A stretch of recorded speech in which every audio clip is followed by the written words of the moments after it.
This is an audio test.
Good evening, ladies and gentlemen. Welcome to October 28th, Friday night Gladewater football game at Jack V. Murphy Stadium. We are in the middle of the coin toss. As you are aware, we've had a rain delay, actually a lightning delay, but we are about to kick off here.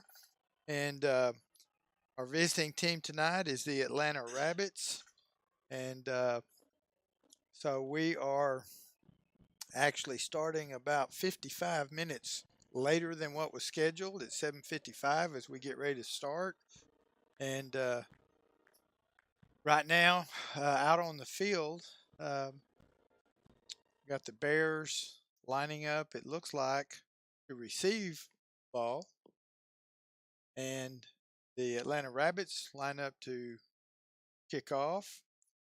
We've got a rainy, wet, cold night that has had a lot of lightning and caused our delay. But right now, the rain's not falling and the field is wet. But that's one of the advantages of having an all-weather track and all-weather field is that you can play and run in any kind of weather, according to Coach Murphy. That's right, Sam. It should be a very interesting game tonight. Pretty exciting. They can't see the board, but that's all working tonight, and it says fire it up. I think that's because maybe there's some cold people in the stands. That may be it. My watch says 57 degrees. So the wind has blown a lot today. As I was driving today, it kind of blew me around a little bit. The Rabbits kick deep, going down to number 11. He fields the ball just across the 10, gets about 3 or 4 yards, maybe up to the 15. And that was returned by Colin Lewis. And of course, we call number 11's number and name quite often these days. So he gets the ball. The tip of the ball is touching the 15-yard line. And I believe that Colin is a senior this year and that he's He is a senior, and already signed up for something. he has committed. And I'm trying to remember where. We'll probably think of it later because I think our minds are about 55 minutes behind tonight too. Yes, sir. So Bears take over, right hash mark, top of your screen as you look, and they're in a two-back set, one wide receiver, one tight slot.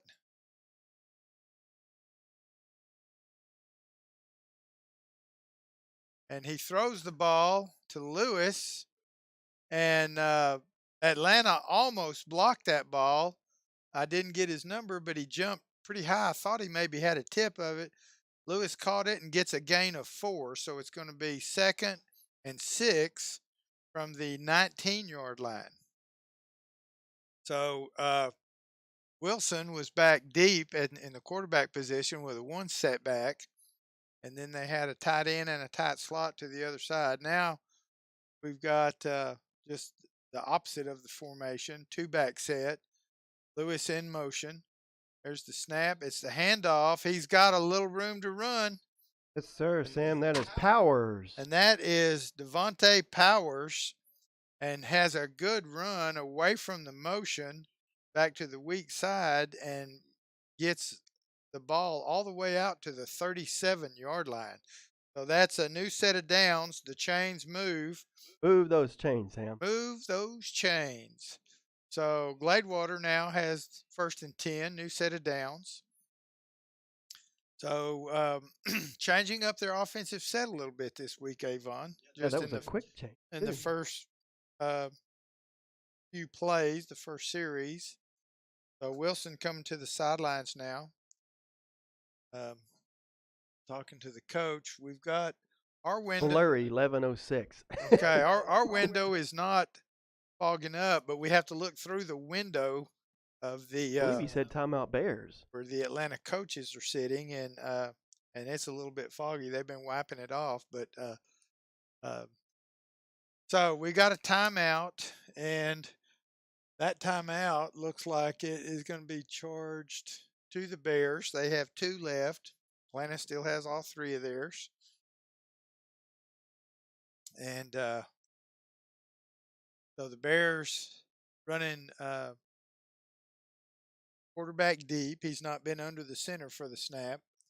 And sometimes one back, sometimes two backs back there with him.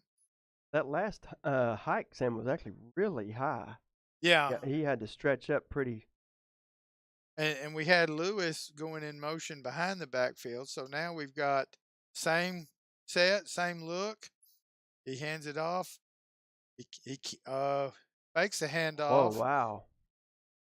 And really, he loses about 7 yards, but we're very fortunate he didn't lose 15 That was close. He because definitely put one of those scrambles. Atlanta had a good rush. Bears wanting to throw the ball. Kyron Lewis gets loose and actually gains back about 6 or 7 of the yards where he was almost sacked. So that's going to bring up second and about 17, my estimations. Second and 17. So they've had a tight slot and then Lewis to this side and then just a flex in at the top of your screen. Now they've got a tight slot. Lewis still set weak. And the referee stopped the clock. See, that may be a. They would have called another timeout's what they just said on the radio there, Sam. So they haven't taken. All right, yeah, you're right. Bears timeout. They already have used 2 timeouts, and we're down to 1. 2 minutes. Yeah, 1 timeout left for this half. So you think that may have to do something with? Well, it's one of 2 things. Super wet football?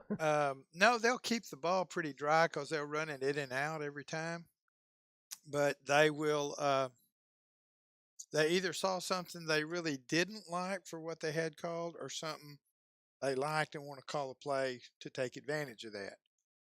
Either way, it was important enough for a timeout. So we'll see. Second and 17, and Bears line up, deep snap to the quarterback and 2 setbacks.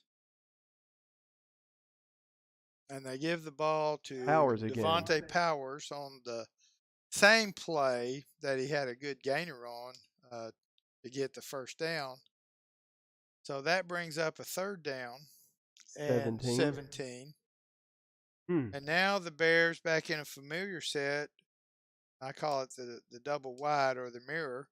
They've got 2 wide receivers on each side. Free play, take advantage of it. Wilson tries to connect to Frank Sierra. Heard a lot of noise. What's the free play mean? Well, the free play. So the Bears had a twins look to each side, and they went on a long count or hard count, and Atlanta jumped, and the ball was snapped. So that is a free play if it's not blown dead. If they jump and make contact, they blow it dead. Instantly. But if he's just in the neutral zone when they snap it, they know they're going to make 5 yards if they don't turn the ball over. So they went ahead and threw the ball, and they got a 5-yard penalty. So it's now 3rd and 12, or actually 3rd and about 15. Now they're in the same set, 2 wide receivers at the top, 2 at the bottom. Quarterback's back deep, and 1 lone setback, who is Devontae Powers as the lone setback. He's looking to throw. Well, that was a lot of pressure, Sam. And he throws to Lewis, just shy, incomplete pass. He was just shy of the 45-yard line if he caught it, which would have been short for a first down. So that brings up a 4th and 15. And it looks like the Bears. Oh, wow. That's an early. No. Well, he does a quick kick. It's not a very long kick. Takes an Atlanta bounce. And the Bears do not get to it to kill it until it's in their own territory at the 49-yard line. So they lined up in the running formation, Avon. Snapped it to Lewis, and then he did a quick kick. Did they do that because possibly he could have thrown it? Because he does a little bit of everything. Well, yeah, what it does, it keeps them from having somebody back deep to field the punt because they've got to respect the fact that they could run or throw it. But he just didn't get a very good kick off, and then it took an Atlanta bounce backwards. So we punted for about 12 yards basically. Atlanta starts off with a run, That's and number 4, Dickerson of the so Rabbits. Cameron Dickerson on the first carry from the line of scrimmage, and he makes about 7 yards. He's up a 2nd and 3. Atlanta has a wide receiver at the top, 2 wide receivers at the top, tight end at the bottom of your screen.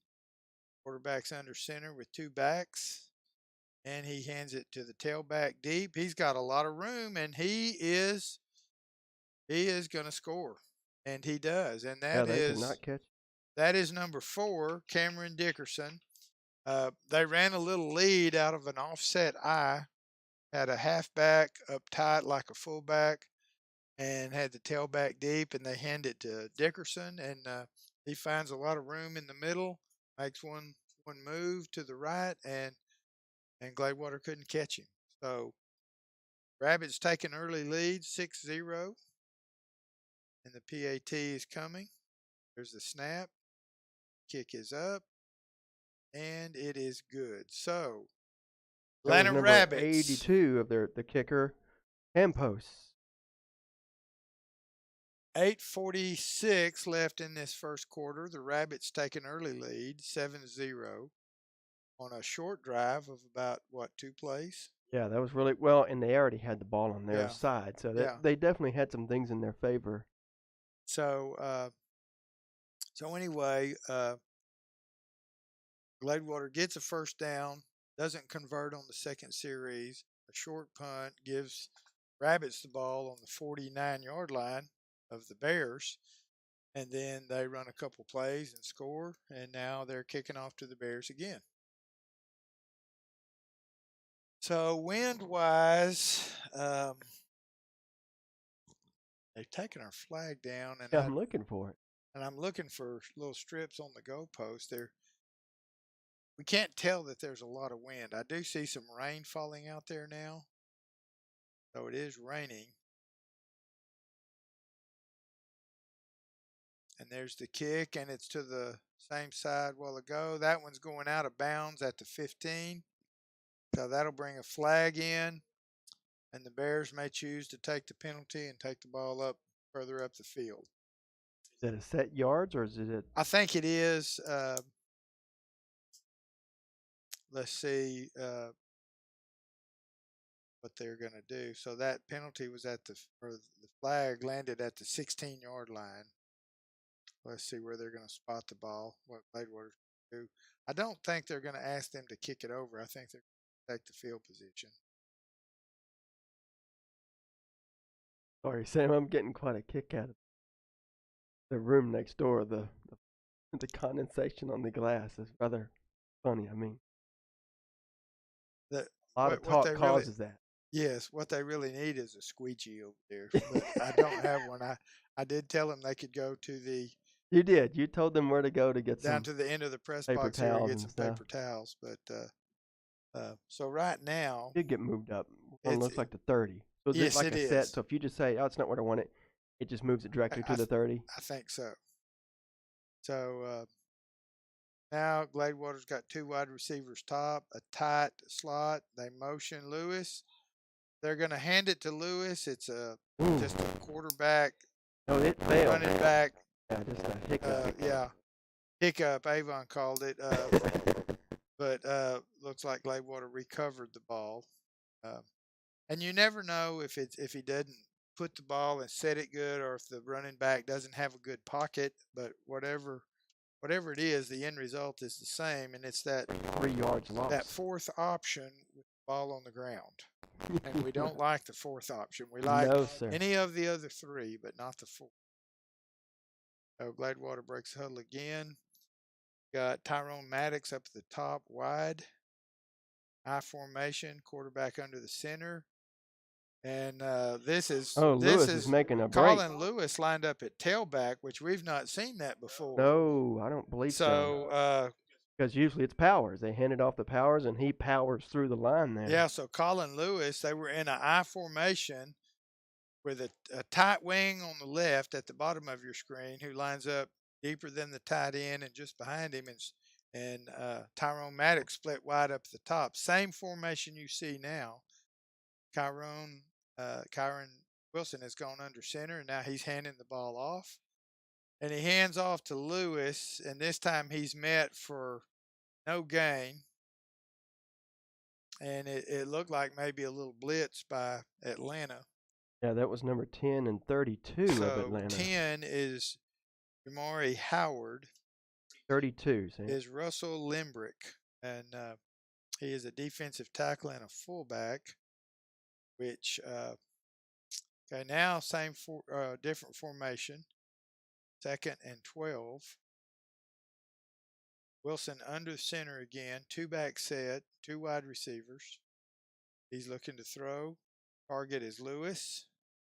And he does a great job. Oh, my goodness. I don't know if they saw that on YouTube, but that was incredible, I'm telling Sam. you, number 3 for Atlanta, Isaiah Chandler.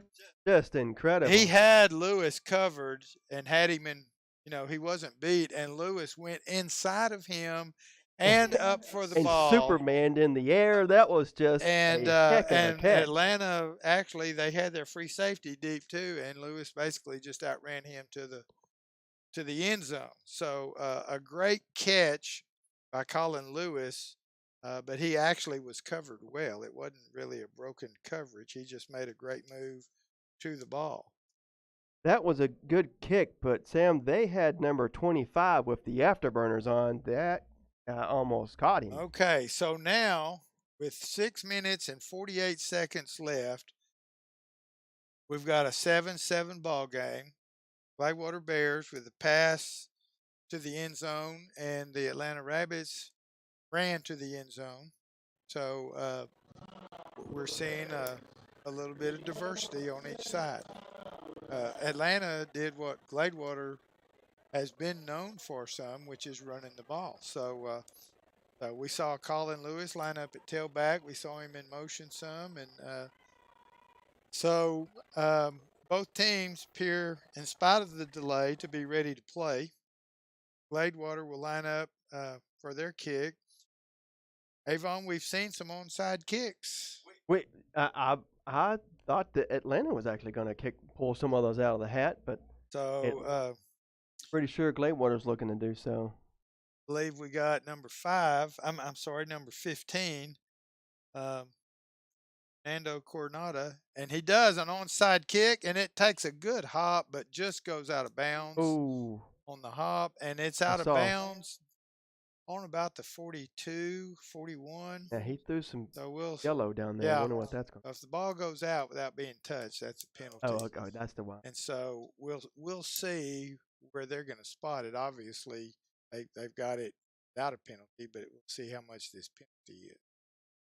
And it is a 5-yard penalty. So they're taking over at the 47-yard line. They're on 47. They've got 2 receivers at the bottom, tight end at the top, 2 backs. Kind of an offset eye like they had. So tailback takes the ball to the left side, and he makes, I'm going to call it, they spot it at the 50. It's a 3-yard gain. Looks like number 20. So for the Rabbits, I'm trying to find his number. That's a 5-yard gain. Ball is on Gladewater's 48. Number 20 of the Rabbits batting on that carry, Sam. Okay. And so now they've got the same formation, but the quarterback deep, and he hands it off. 20 again. 20, and he's going to lose about. Yep, that was our number 10. He had him by the foot, wouldn't let go. So that's Austin Werner.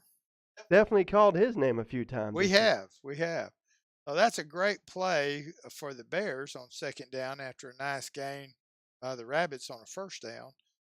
So now it'll be 2nd and Actually, it should be third.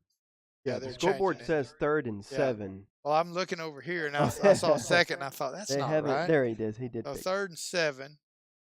They give it to the to the tailback, and I believe he's going to be good for.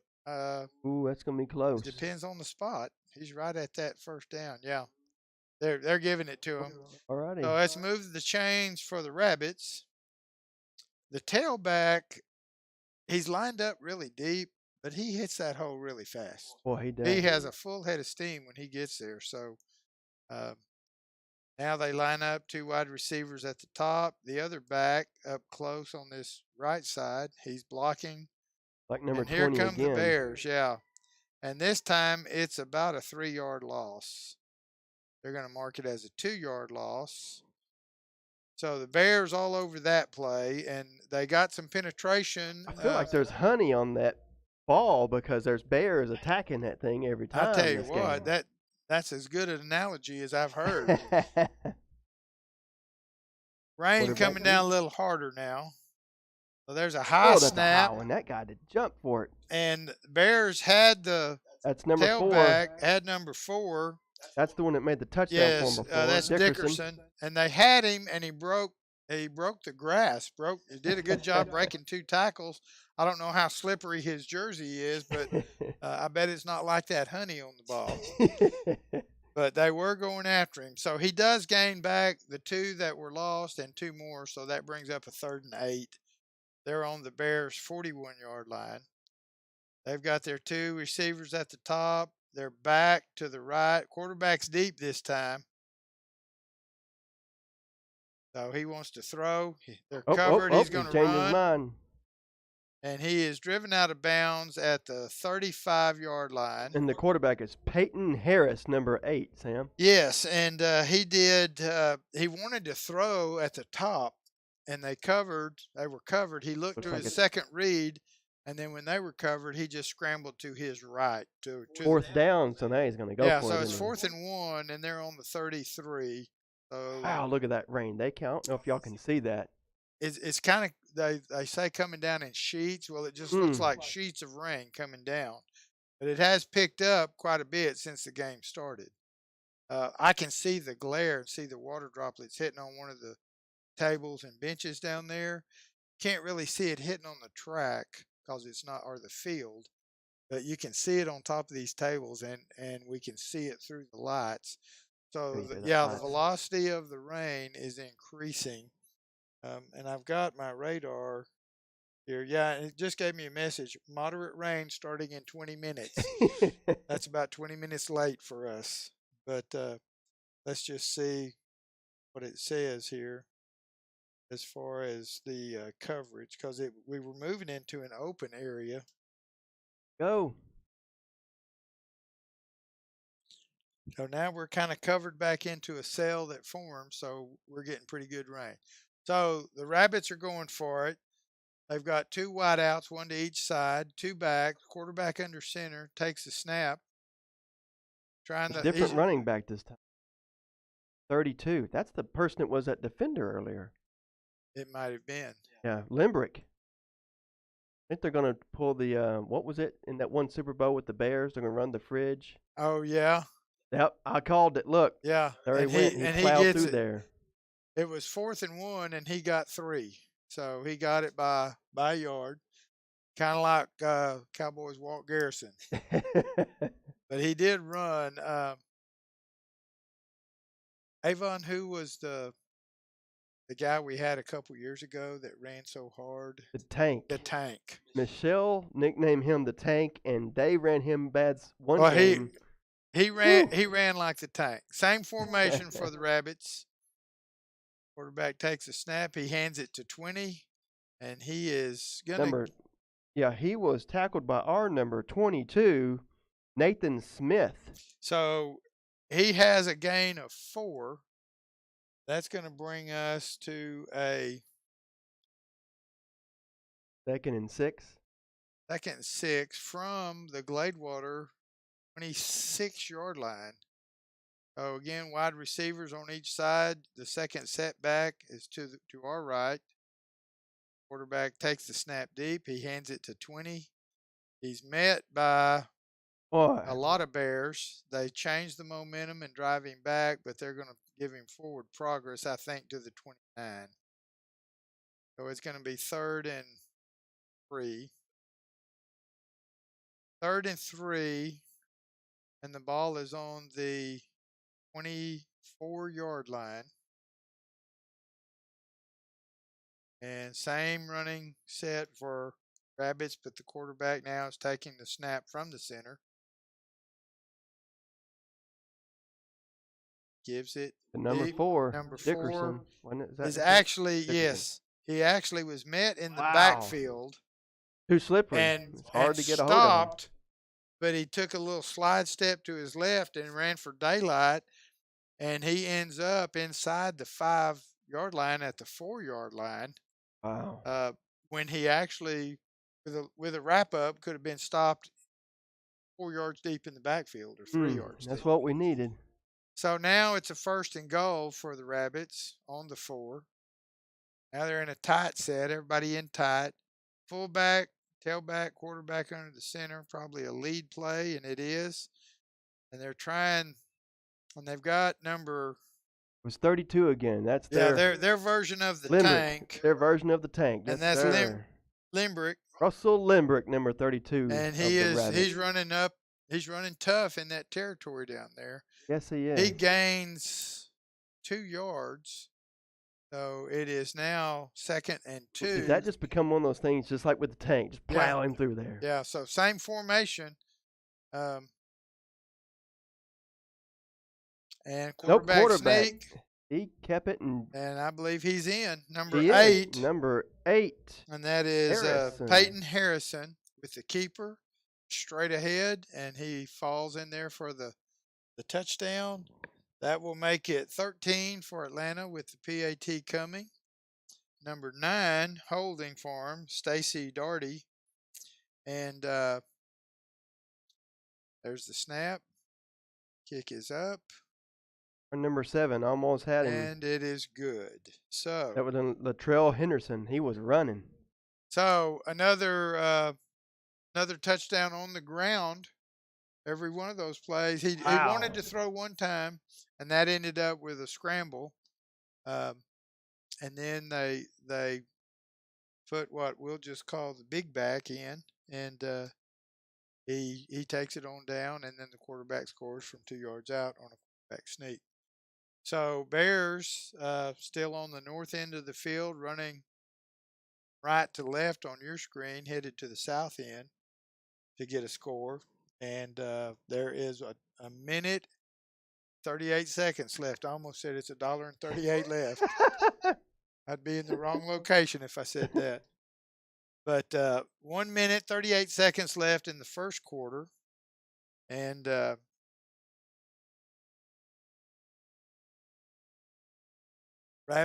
Rabbits line up for their kickoff. And they've kicked 2 times deep to the left top side. Yeah, to the top of the screen. And this time he tries an onside. It does not go 10 yards. Good. And so the Good Bears kick are for us with such little time left. That's great field position.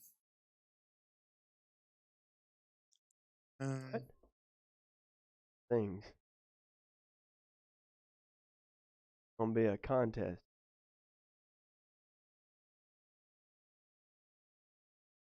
It depends where he touched it.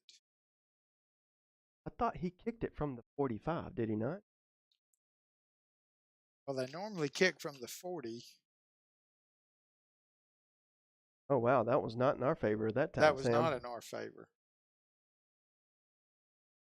But we could hear the Atlanta coaches, and I started looking, and they were all standing on our 48.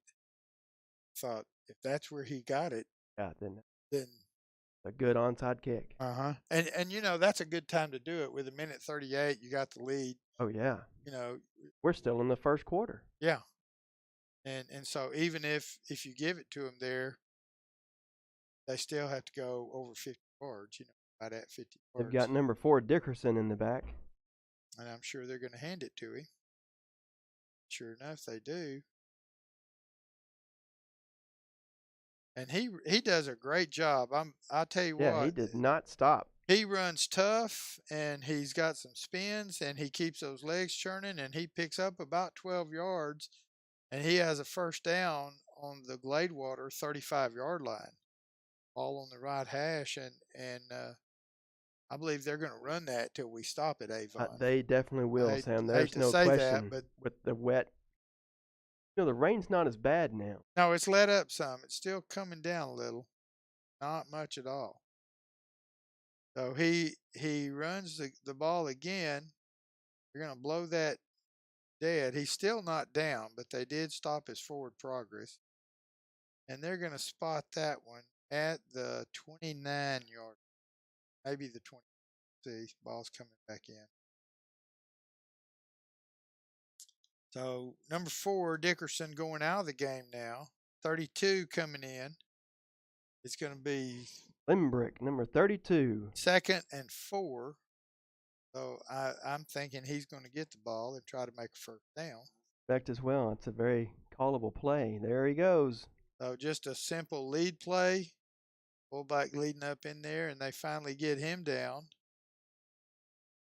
And he's going to be marked down at the 26, and that's going to be a little short. Well, it depends. Yeah, hang on now. That ref's looking at it.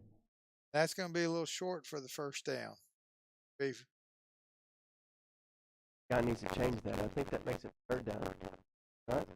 Yeah, he thought the chains were going to move because He went all the way back the to guy on one. the Atlanta sideline was showing first down, but the guy on the field. So that ends the first quarter with the score: Atlanta Rabbits 14, Gladewater Bears 7. 1 quarter gone, 3 left to play. It should be a 2nd and 1. I said, I believe they switched the ball. Yeah. Switch sides. Half a foot. It was really close. Or wasn't that a second down? That makes it third, right? Third, yeah.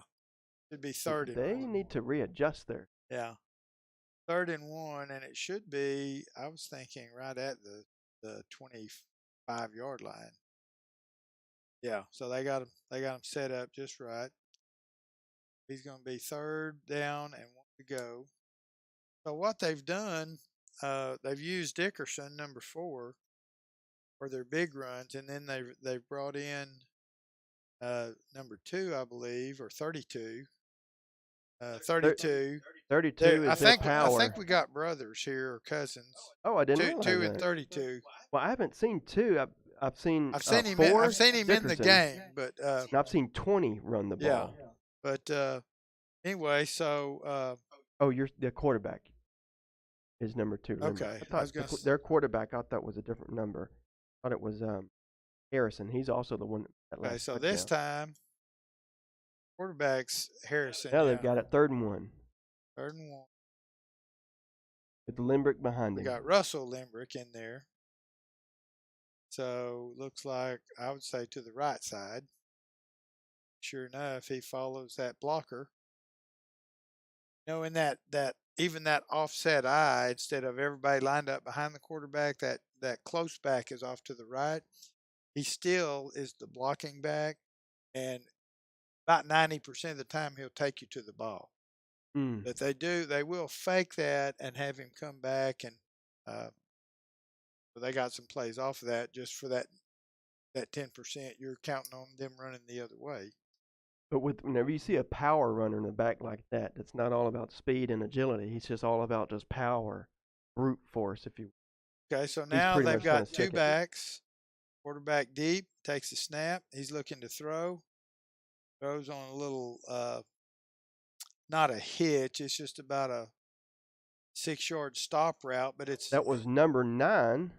That is Stacy Darty, which we've called his name before.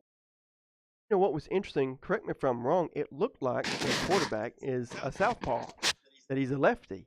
That's very rare. Not very common, is it? No, sir.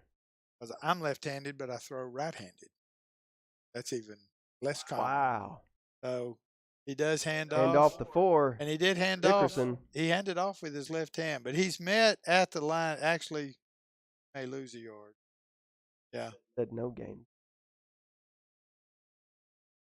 So he loses maybe a yard. Where they're marking it's about a yard. So that's going to bring up 2nd and 11.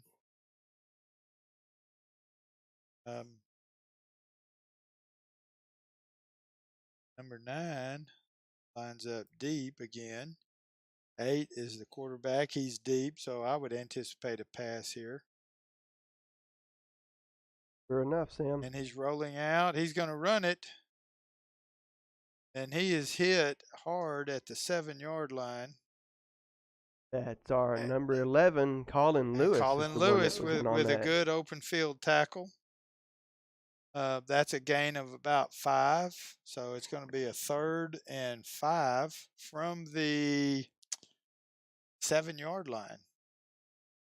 So I'm going to say, just guessing, I'd look for him to throw again. But quarterback's back under the center, so he may hand it off. He hands it off, and number 4 is met in the backfield. The Bears are on that honey. They're chasing that honey pot now.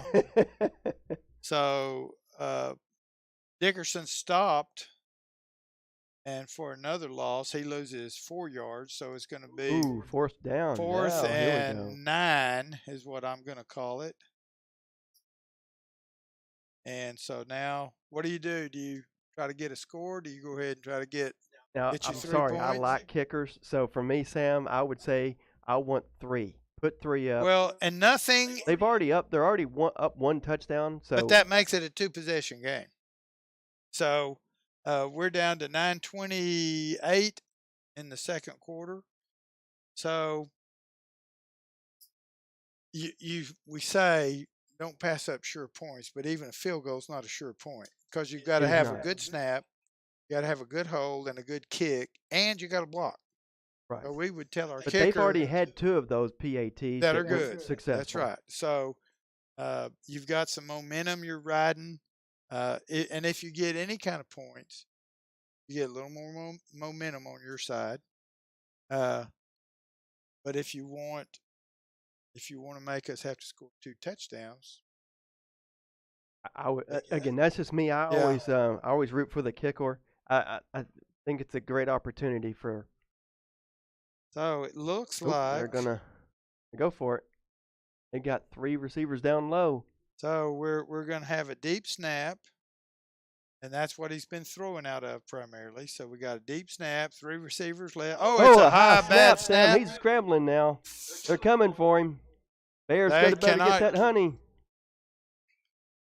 All right, so he does a great job on that high snap. Wow, he almost ran it all the way in, Sam. Yeah, he was moving. And that was Harrison.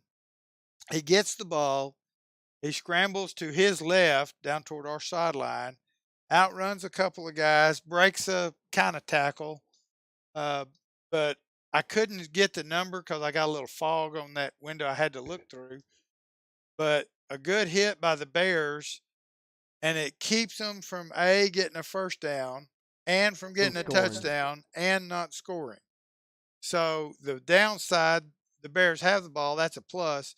But now we've got to go 96 yards to score. Sir. But the Bears certainly have done that before. So yes, we have. It's a 1st and 10 on the right hash as the Bears face the ball. And they are on about the 4-yard line. That's what they've got on the scoreboard there, Sam. So they hand it off deep, and Lewis has got a little room. And he makes it up to the 15. I believe he stepped out 15, maybe 16. Move the chain, Sam. That was a good play. So that's a great play because it gets our backs off the goal line, gives us another set of 4 downs, and it gives us a little momentum. So they may be on to something with Lewis at tailback, but he's back out at receiver now. And but you got to get the ball in his hands to win. That's the bottom line. So Bears now 2 wideouts, 2 backs, quarterback under center. He takes a snap. He's looking to throw, and it's a little bit high. Lewis goes up for the ball. He can't hold it. 31 for Atlanta, who is Carmelo Henderson hits Lewis after he touches the ball and keeps him from making that catch. So not a good pass. And I don't know if they can hear our background noise. We got a good crowd next door, and the emotions Yeah. that are going on with the plays are just fantastic. So so Lewis at the bottom of your screen, Maddox at the top. We're looking to throw. He's throwing deep for Lewis, and I think he's out of bounds. It's a great catch, but they're calling it out of bounds. But now we'll say this: Wilson threw the ball where only two things can happen: either it's incomplete or only us can catch it. Right. So he was just a little wide with it, but that's what you teach him to do, is throw it where only those two things can happen, and that's a hard route to defend, but it's a good play. So it's a good play call. We just needed that ball to be about another yard in field. Yeah. So now Bears in a tight set, quarterback deep, motion. They're looking for what the call should be. They're going to take their third time out. I think they were looking for a jump. I think They may have, which is it looked like he was yelling. Yeah. His hands wiggled. Yeah, Quarterback's and it's hands kind of wiggled. odd for that to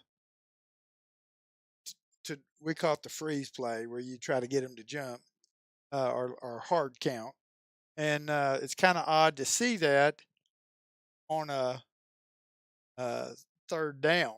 I mean, might do it on a fourth, but I mean, what better time to do it? I'm telling you, and When that's one of the things that's interesting about Johnny. He likes to keep it interesting. So we also had motion, and that might have helped them think they could draw them. But anyway, give Atlanta credit; they sat tight, they held their water, That was and they didn't jump off sides. So Avon, I know the cameras are not on us, and that's good. yeah, because But Sam's up and about, standing so he can see. but I'm standing up because I can see over the moisture in the booth next to us, and I can get a better picture. Deep. So motion again. Oh, it's like a reverse. Well, Oh, he shucked one of them off. and there's a lot of wide of around rabbit, that Tony. black, and I'm going to tell you what they're doing, and it's a good scheme on the Atlanta defense. Wherever Lewis goes, there's guys going, because period, huh? they know he's either got the ball or he's going to get the ball. So there's a penalty. I don't know who it's against, but that's a good job of the Atlanta defense keying on where Lewis goes to get the ball. And there's people. The ref is moving the ball, Sam. Moving it for us. They're moving the chains, Sam. Oh, so we don't know yet what the penalty was. Maybe we can find out. So Bears now has the ball on the 31, 31, 1st and 10. Wide receivers, the twins look, mirror twins. Wilson is the quarterback set deep, and Vontae Powers, the lone setback. Everybody else is lined up as a receiver, looking to throw. He throws across the middle. That was good a quick play. Pass and reception. Number 17 of the Bears. And that is Grayson Woods, Sam. Grayson Woods. That was a great catch. He had heat all over him. And you know, coming across the middle, sometimes you get lit up coming across the middle. Yes, so sir. It's a or great the ball catch. gets knocked. That's what happened to ball game last night. So here we go. Powers Hand with the run. off to Powers. He's going to lose a couple, maybe one or two. So they're actually giving him back to the original line of scrimmage. So no loss, just no gain on the play. That 3rd and 10, Sam? Yeah, so Maddox down low. Atlanta showing a blitz. If they come, you hope you can hit a little gap or get a pass off before they make it. They are coming. He gets the pass off. Oh, we're going to have. What happened?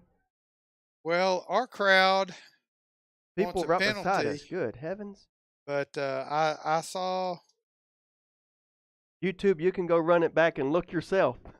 10 yards deep. There was some contact going It on. might not have picked that up. Yeah, with their defensive back, but regardless, it was a non-call, and our crowd didn't like it. So that's going to bring up a 4th and 4th 10. and 10, and I'm going to say Going to go for it. they're going to kick it. I'm pretty sure. Let's do the quick kick like they usually. He does, and it takes a little Gladewater roll, and it's out at the 45. So Bears punt the ball after a couple little bright spots there and burn up some time. It's 8:08 left in the second quarter. The Atlanta Rabbits are going to take over on their own 45. Rabbits 14, Bears 7. So they make a good play and a good stand down there on the goal line and get the ball back. So that kept Atlanta from scoring and gave us an opportunity that we couldn't capitalize on. So now Atlanta comes out. They have a wide receiver top and one at the bottom. 2-back set, probably the lead play, and it is to this side. And the Bears seem to have, well, one of the Bears has the ball, but I think they're calling it, oh nope, no, I think Bears they're saying ball. We got it. That was Bears number ball. 22, Jamarian Austin for the Rabbits. So I'm not sure who covered that ball. I don't know if they stripped it or covered it, but the Bears end up with the ball. So a great turnover for the Gladewater Bears, and they now have a first down on the Atlanta 44. Admit, Sam, it happened so fast. I was watching the wrong thing. Well, there was a wad of them, and something happened in that pile before he went down. And a Bear came out with the ball, and I wish I could have got his number, but it did happen real fast. So Bears now have wideouts top and bottom. And handed off to Powers, and Powers he is not letting go. Doing a great job with a little bit of stutter step, and he makes 5 yards, I believe. Ooh, that's right in that number zone where you just run her again. Yeah, run it again.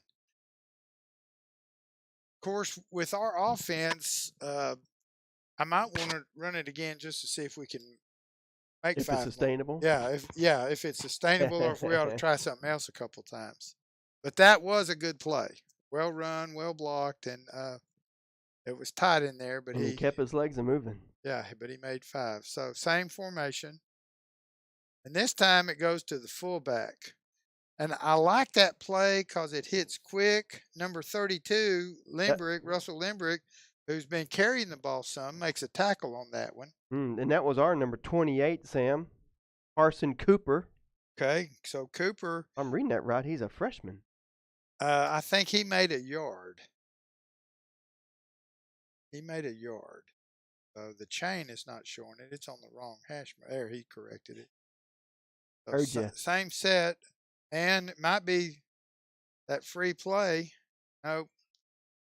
So that's going to be a penalty. Oh, I see paint on the first down there. Here's what I think happened. I think they got an offsides on Atlanta. And I saw Lewis trying to get to the ball pushing. They may have called offensive pass interference. I don't know. So is that just cancel them both out? Well, no, because one's a 5-yarder, one's probably at least a 10-yarder. So we'll see what they call. It may be offsetting. Those ref secret calls. All right, offsides against Atlanta is correct. Pushing. Yeah, and it is on Lewis. So they're going to be offsetting, and you'll replay, or it'll be third down. Okay. So all of that for no gain, no loss. It's like a tie. Yeah. So that will bring up third and 4 is what they have on the board. And they're trying to get that marker right closer over than there. I think he's showing second, but it's third. Now they run the lead with Lewis, and he's got a little room. Oh, he keeps moving, just jumping over people. Oh, my goodness. He's got a first down and a lot. So That was a Lewis great does run. a great job of running that, and I'm sure that was a little redemption for that call he just got. But he's a great young man, and he plays with all his heart, and he's a great athlete too. So he gets a first down by about 9 yards, and that puts the ball on the 24-yard line of the Atlanta Rabbits. Bears headed to the north end. About 6 minutes left in this quarter for the whole thing. So Gladewater in a tight formation, kind of a power formation, and they run it and give it to Lewis, and he picks up about 3. But that play, Avon, just like you saw there, it's about 1 block away from a 6-point play. He gets one other block in there, and he's got enough room to make a cut and score. And he's gone. Yeah.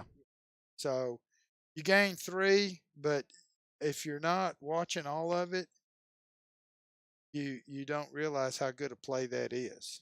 And if we had some of those cameras on wires where we could see from that Oh angle, yeah, that he that'd gets be to see, awesome. If we had that about would be awesome. we had about 4 screens. I want you to talk to Dr. Clark about that. So now is the quick opener again. They fake it, Oh, they did. and Wilson Quarterback keeps it. Oh and my they gosh! wow. So That was a surprise that faked one. me out because Me too, that because I was watching fullback. Powers. Yeah, that fullback tucked up in there, and I thought he had the Wow. ball, and then I look up and see Kyron Wilson running Where has around the that play end, been? and so that is another move the chains play. Yes, sir. Move the And chain. now the Gladewater Bears are on the 12-yard line of Atlanta, left hash mark, and fixing to break the huddle and run another one. They can make a first down without scoring. So tight set again. And now he's going to run the tailback, and he breaks wide, and I believe Mullins is moving. he is in. And that's Lewis at the tailback position. Yep, touchdown, Sam. So that is Colin Lewis lined up at the tailback position in a power I. 2 tight ends, all 3 backs, quarterback under the center, and they lead up in there, and he follows his blockers. He breaks it wide and then outruns one to the goal line. So a great play and a great drive for the Bears, very timely, because with 5:13 left, if they make this PAT and it's through and it is Their good, number 3, that was he is close. Isaiah Chandler. Tanner is Chandler. That guy was wide open. He's close. I'm telling you, really close. if they bobble the snap or something, he could block it. But Yeah. and I'm afraid I just saw a lightning strike. Uh-oh. I didn't even want to say that out loud because Yeah, they may don't delay you- the game. don't make Maybe it the happen. officials all blinked at the same time. But that was a good drive, all on a fumble or a steal that they Oh, got. you know what you saw? You saw that board. Oh, If the she board, runs an okay. animation, good. it will look that Good. way. Well, that's good, Avon. Yeah. You'll tell the officials that. If you see a flash, it's off the board. That's right. If it's in that area, it's definitely. All right, so the rain's starting to come down a little harder now. The Bears are going to kick off. And we do that onside kick just enough with Ozzy Shavaria that we just don't know when he's going to do it, not do it. But he does it well, I will He say definitely that. does. There are some that have bounced up almost. So now Textbook they're bringing perfect. number 15 and they got number 24. So what we would call a hands group Ooh. is on this side. Changed up a little. But he might go ahead and kick it deep. You just don't. He onside. And all right. They've Boy, if you got. could have heard these coaches next door, they almost broke the glass screaming at it. So number 7 fields the ball, Jaden Riley, and it gets away from him, but he ends up going back and covers it. And I think it was him. That thing had been wet by the time it got down there. Yeah, but it never took the great hop, but it was a good kick. So Rabbits, with 5:09 left in this second quarter and the first half, take over at their own 40-yard line. And it will be interesting to see, with the rain coming down a little harder, are they going to keep it on the ground or try to air it a little? They've only got one setback. Everybody's in pretty tight. And he's going to run it, hand it off. He's trying to get a little room around the end, and he's got some room. He made a first down. That was He made 11. Rabbits number 20, Batten. He made 11 yards and got a first down, and that was just an end run all the way. And so actually he made 12 yards because he made it to the 48, from the 40 to the other 48. So now they've got two wide receivers low. Okay, there's Wow. We can actually hear the rain inside here right now. It's coming down so hard. I don't know if y'all can see it, but it is rough. So they've stopped. Is that a lightning? Okay. That was the real deal that time. Okay, so that lightning is going to stop the progress of this game with 4 minutes and 54 seconds left. Tie game. 14-14. Gladewater out of timeouts. Atlanta has 2 left. The ball, when we come back, will be on the 48-yard line of the Bears, and the Rabbits will be headed toward the south end zone, and it will be a 1st and 10. Then right now it looks like we've got about 162 viewers. Thank you all for joining us and listening to Sam give that great play-by-play, and hopefully I'm not goofing up too much. You're doing great, Avon. We couldn't do this without you. I know that, on both sides, the tech side and the talk side. Well, I definitely appreciate it. So we're going to call you, we're going to start calling you T&T, Tech and Talk. There you go. Or Talk and Tech, whichever one you want to go first. But we really do, while we've got a little break here, and we can just chat for a little bit. And we may go off the air, but keep the cameras rolling. If it is in fact a 30-minute delay. But I'm going to look right now. I've got 8:52. So we've been playing football for less than an hour, 3 minutes less than an hour, because we started at 7:55. You know what we could do, Sam? I'm sure some people might already know, but if not, we've just went to the red zone, and we can give you guys an update on some of the scores. Looks like Tyler Legacy went 31-24 over Forney, and then Longview. And go ahead, and then I'm going to say something after you finish that. And then Longview 42 over Tyler. Tyler was 3. You got Lufkin over West Mesquite. Coming down to 4A, you got Center. 62 over Bullard. And so right now, I believe Forney and Tyler Legacy played yesterday.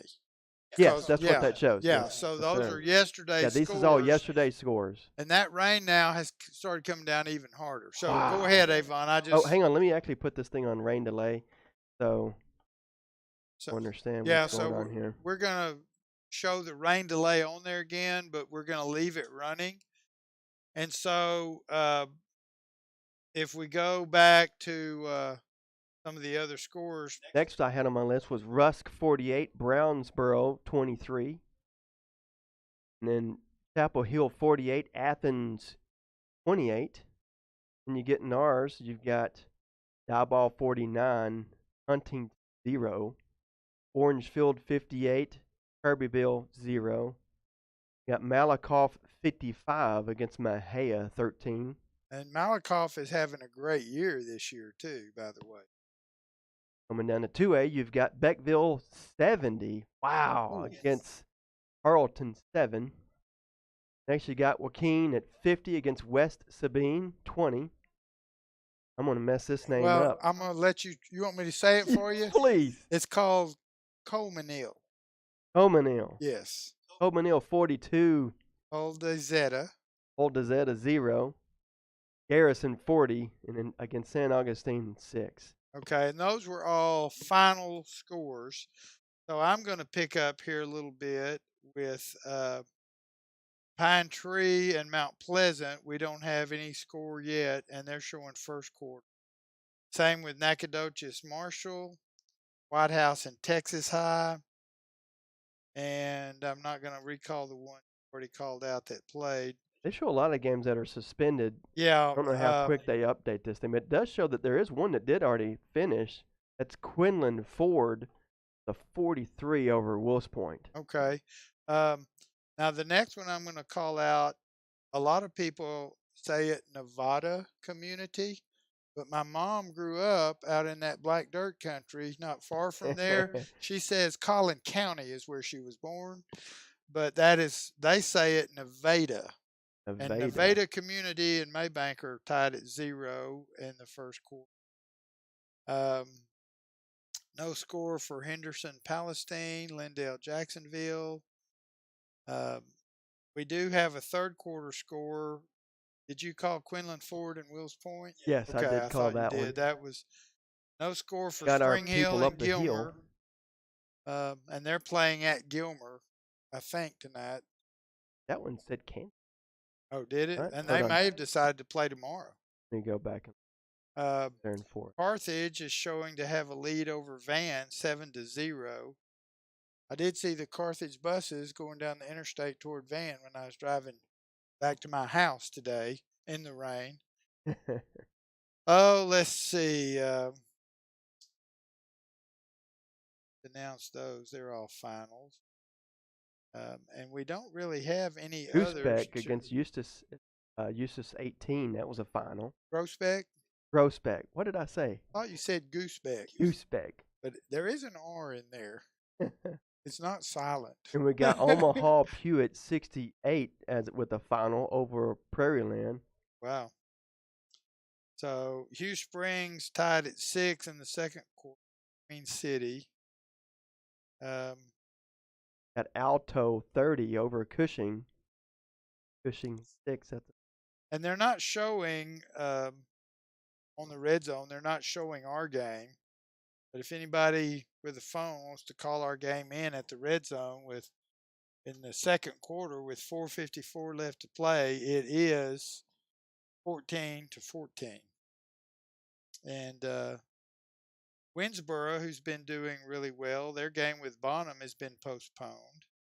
And I'm assuming till tomorrow. More than likely. Yeah, and I would assume again that it would be an afternoon game.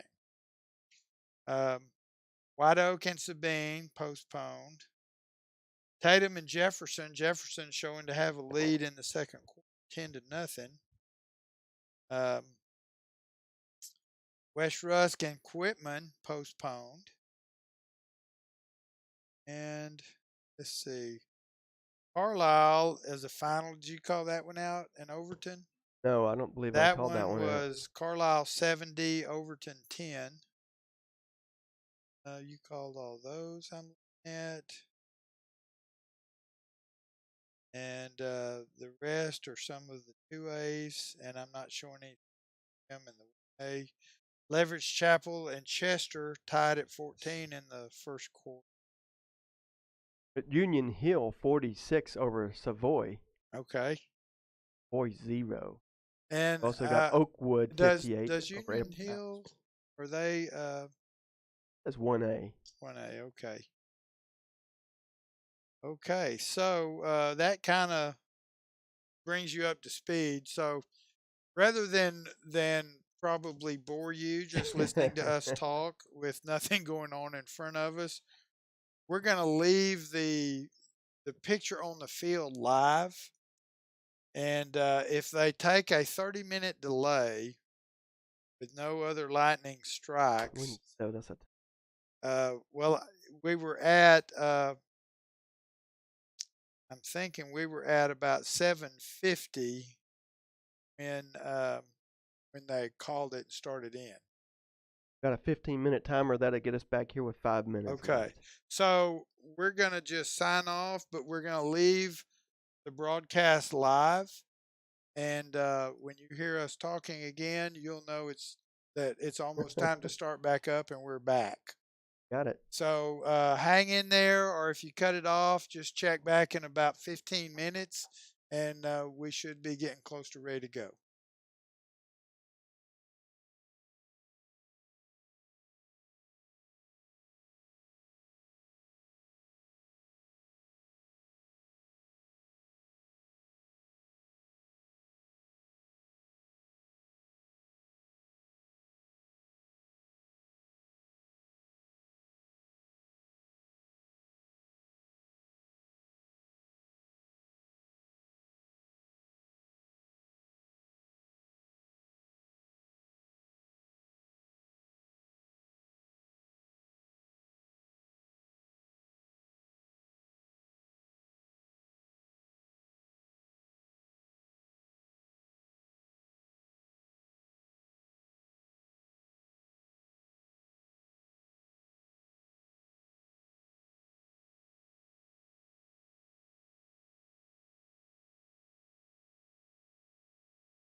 Sam, we are back live here. The players are back on the field. I think they're ready to go. I believe they are. I think they have had.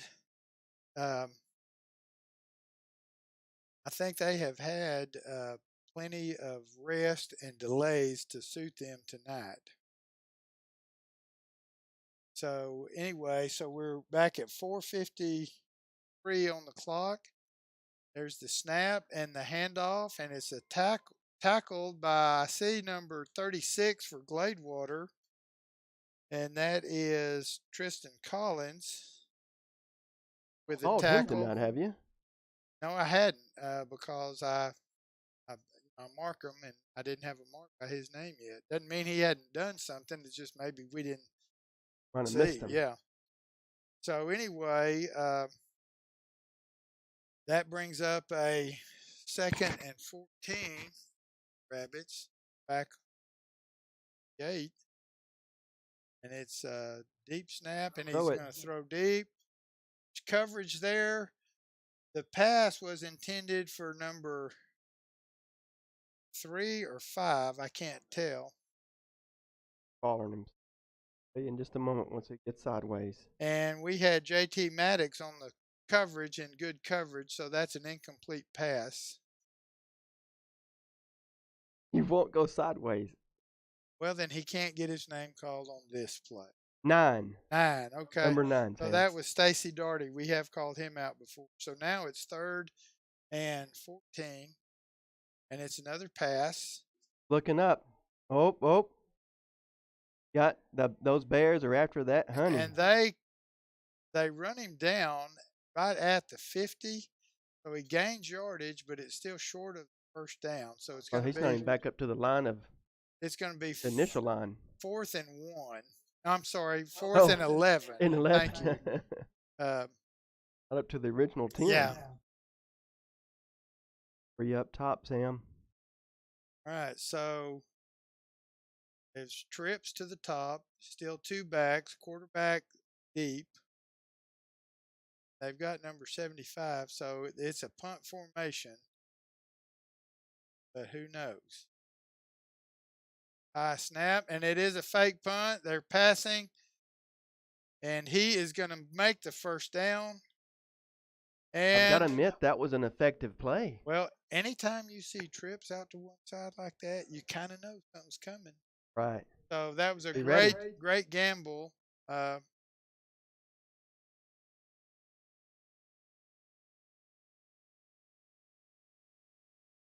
So anyway,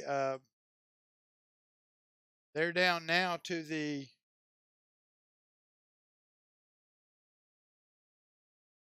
31. Running set again. And it's a handoff. And he makes about 8 yards. That's number 20 again of the Rabbits. Batten. Or Keelan, I believe is his name. So that's going to bring up a 2nd and 3. And I got a message I'm looking for that it shows. Got to see what it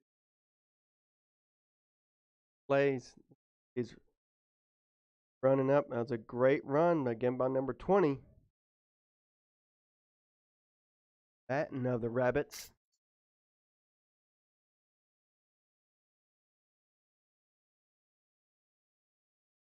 Okay, I got a message that Austin Werner, number 10, is hurt, and that Caden Elrod, 18, is on defense. So I appreciate that input, and I just now saw that pop up on my phone.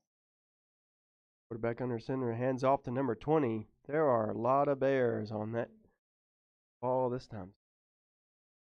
And that is going to be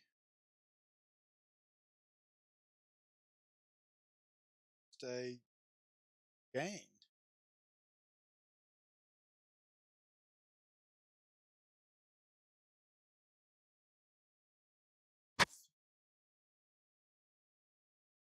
Right, so now Atlanta back with wide receivers, 2 at the top, 1 at the bottom.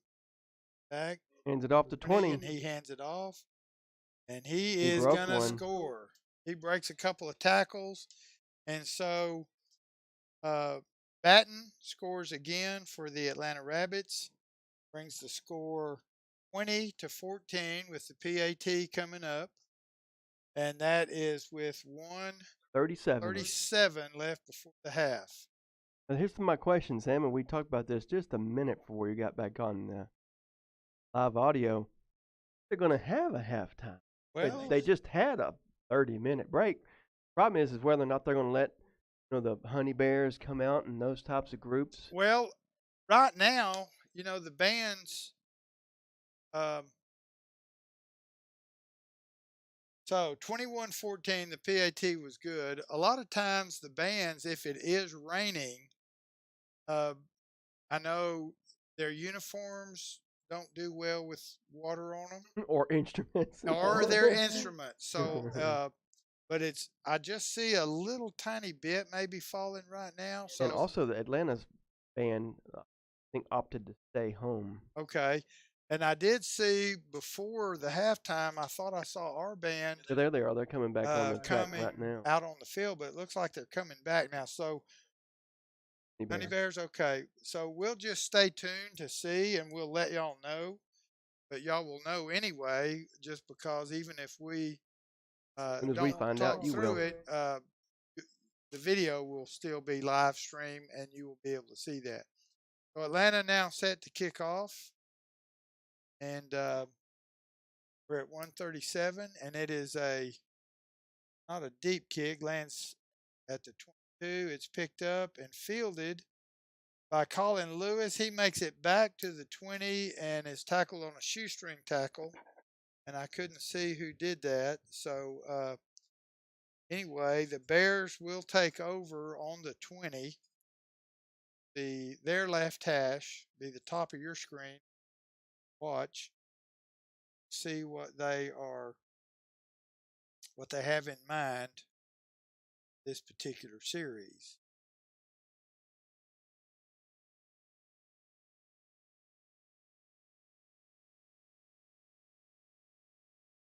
Just very curious because it's already 9:30 now.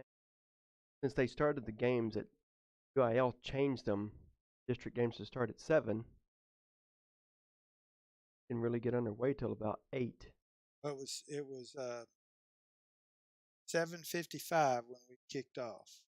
Well, the Bears try the right side, met with a lot That was of Lewis, Atlanta Colin Lewis. resistance.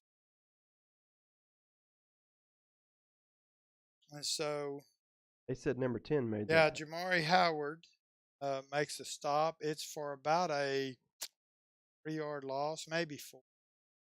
Up a 2nd and 13, call it. Tyrone Maddox checks in, and Clayton Shandarlis, I believe, came into the game. Better do something, Sam. That clock is burning. There's snap, handoff. Powers, number 2. And Powers is met in the backfield about 2 yards deep.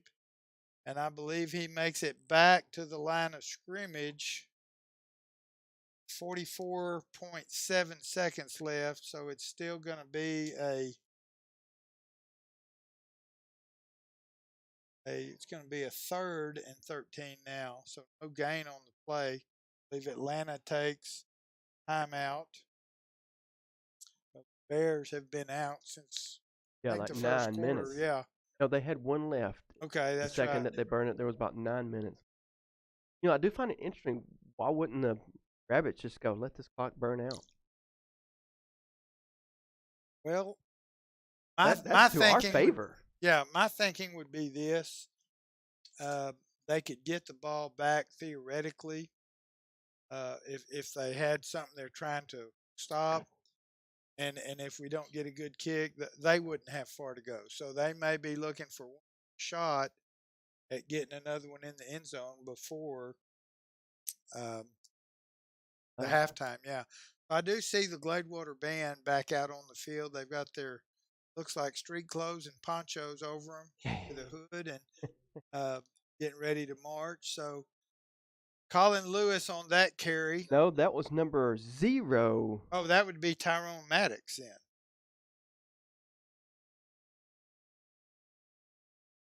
We're going to play it. I bet 4th down. I bet we go for it. Clock is still Well, ticking. yeah, It's 21 seconds. well, I don't know. 11.1 seconds left. Nope. Still going. Yeah, we're down to 13, 12, 11.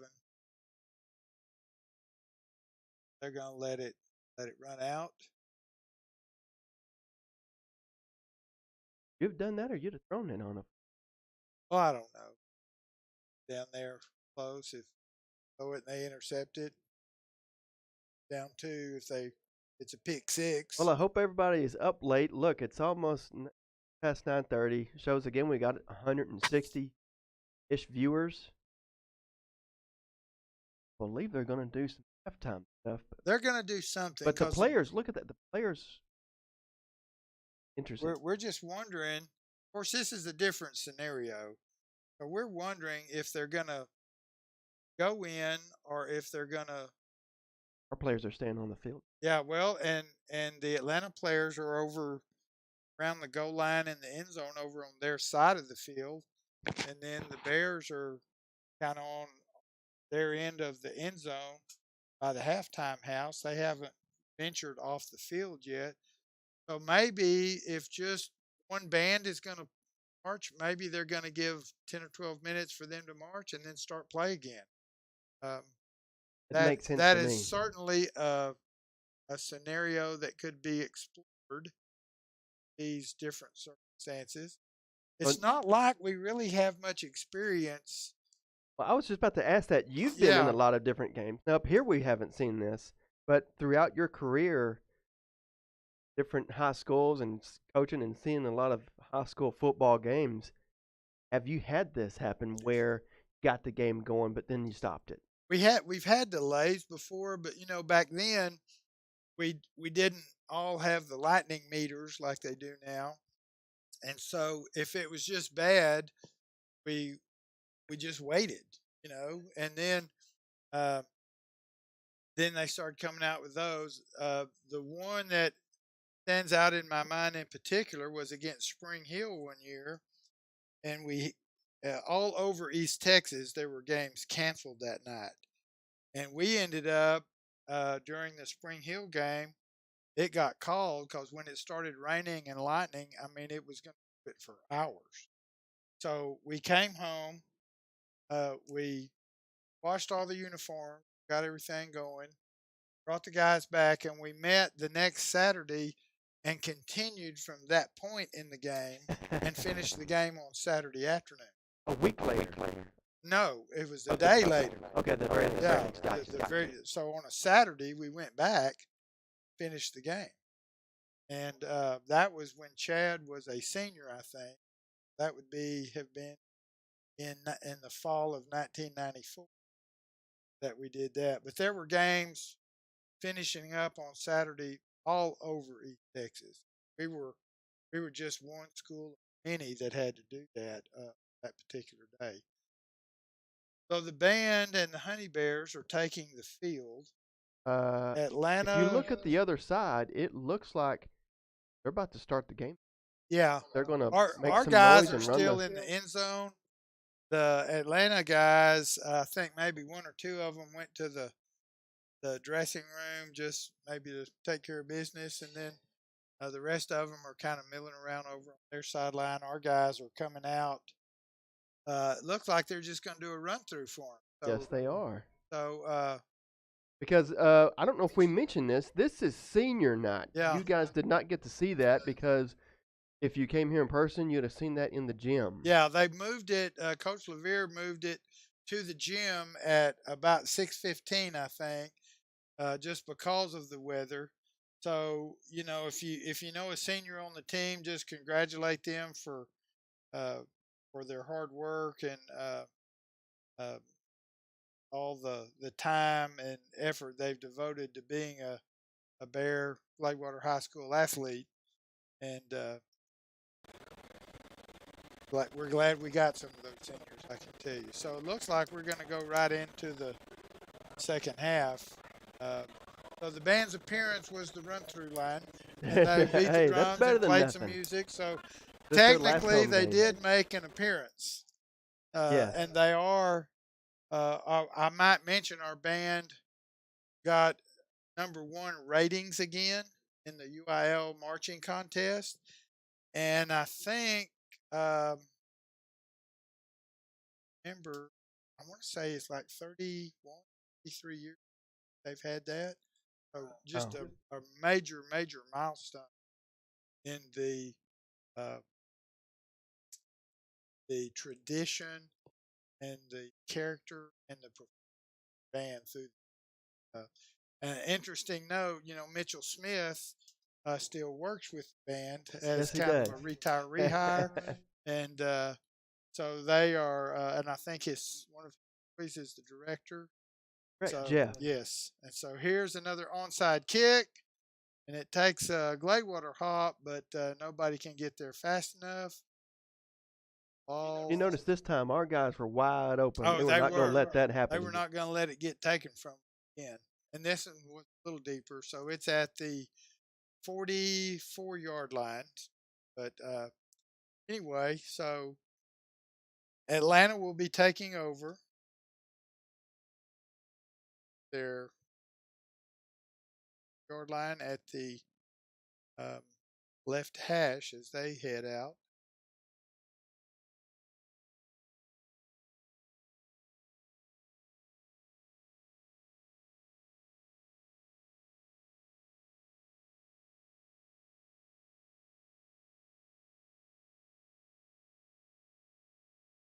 Looks like handoff to number 4, Sam. That'd be Dickerson. And he is met by a wall of bears, and they're going to give him credit for about 2 yards before they call it back.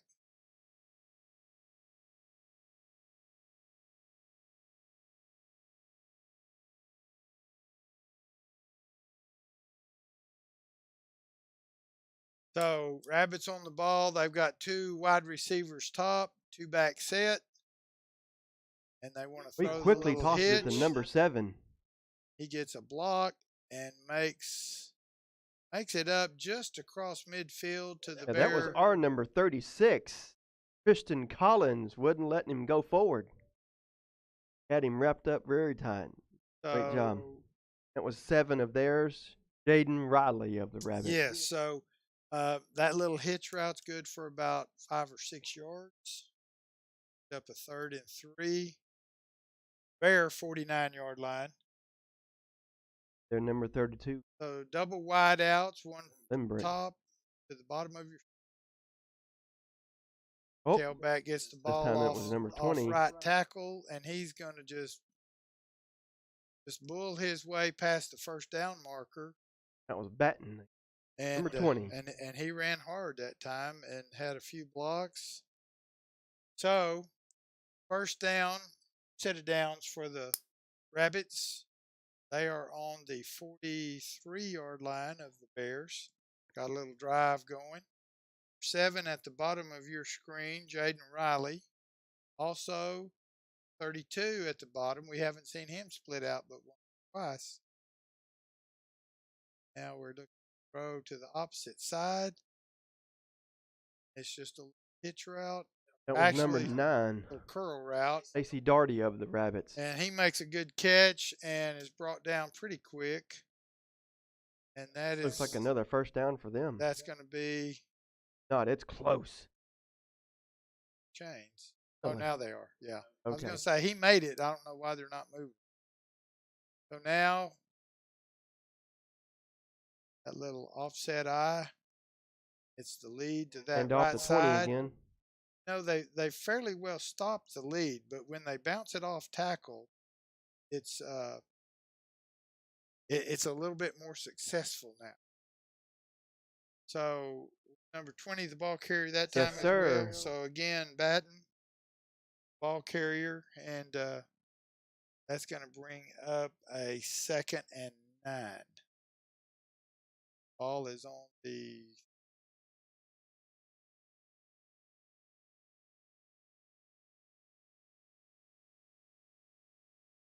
So 2 receivers to the bottom of your screen, one at the top. Back in the shotgun formation, takes the snap. He's looking to throw. Screen pass, and he caught it That was for Dickerson on the catch. and gets just enough for the first down.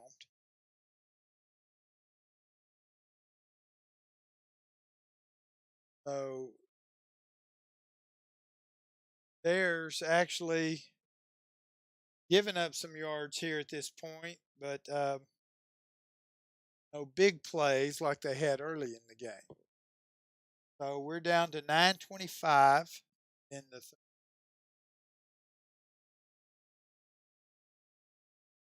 We've got coming to this side 2 receivers, 9 and number 7.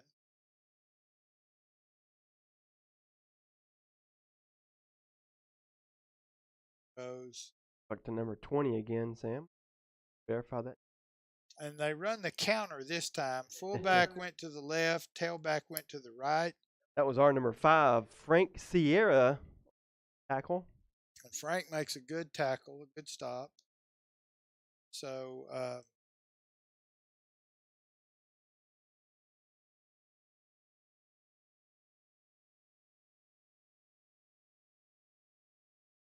second down 10, 8 at 8:30 to go. So Rabbits come out with 9 to the bottom of your, and it's And off to 20 again, Sam, up top. this time they hit it outside the Oh, tackle. oh, oh, oh, oh. Nope, they're sending this down. 20 Batten of the Rabbits. Again, a hard run outside the tackle. He makes about 3, maybe 4. 3rd and 7-ish. 3rd and 7-ish, maybe 6. So they're calling it 6 on the scoreboard. I'll give them that one. So the Bears defense waiting. Got Latrell Henderson in the secondary.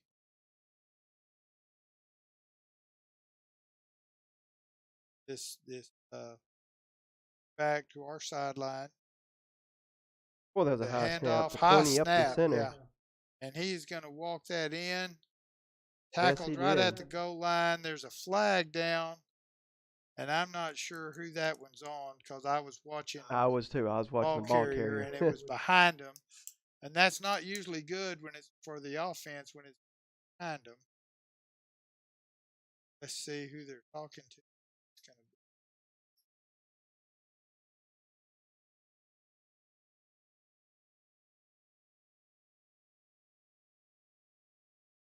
This makes one of our first ref discussions, the secret messages. Yeah, the meetings are not in secret, but the contents are secret. That's right. The meetings are out in the They're open. in the public. Yeah, They public meeting. are in compliance with the Open Meeting Act, but we don't get the information. Closed records, open meeting. So we have started calling those meetings secrets That's because right. we don't Ref find out secret. what it is till Notice he didn't pick up the paint either. It's just sitting there laying right behind. And we actually, I believe this might be the same ones that come every time, or it is possible. No, it's usually a different crew. Yeah. Okay. And both teams have to agree on the officials. But we've only had that one crew That was ever given to us. Yeah, and they for had our first game, like the Gunter game. And they had one of our Gladewater alumni on there, Kyle Crow, was the umpire that night, I believe. So that was kind of neat having our former student and players calling a game here. That was kind of cool. But you know, when I was coaching, we always said if you had good umpires, you never really noticed them. Right. And I think for the most part they really do a good job, and you have to have them. But they are human, and just like our players and coaches make mistakes and bad calls. Fortunately, so do the referees sometimes. It does happen, Sam, and that's hard a weight to handle. It is, and I'm curious, why are the 4 together but the one's out by its own? Um, A few feet away, so does he not get a say I don't know. Maybe on that kind of maybe stuff? It he's happens every once in a while. maybe he's holding the spot. They Oh, okay. scored, but maybe he's holding. No, the changer still. Maybe he's just not involved.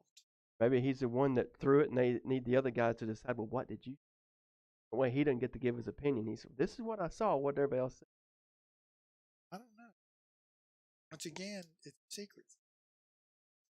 All right, so they're Oh, through the decision talking. has Now been they're made. gonna Oh, provide information. The Atlanta coach, Beers, walking out about the what's inside the number kind of explanation. where? Bears is getting attention, but the guy that didn't want to meeting doesn't want to wait to I'm sure receive. you've been in that spot where you're like, "Can you tell me anything?" Yes, I have. And, there was a game one time where Murphy could not be on the sideline because I believe he had had a blood spot in his leg Ooh. and he had to go, or he had just come off surgery. Whatever reason, they told him to be on the sideline. We told Coach Bird, you got the defense. Oh, here he goes. He said, Coach Little, you got the offense. That if anybody has to talk to officials, it's Chenoweth. I don't think he'll get a penalty when he talks to them. Playing Spring Hill, and of course, I did have to talk about the substitution rule. Hmm. I told him, call it twice, you won't have. They made me take a timeout. They let's see what I don't know if they're going to they say it. evidently. They did something, but they didn't let us all know what it was. Yeah, if Hang it was on. on us, it was declined, or it'll Hang be on, here we go. enforced on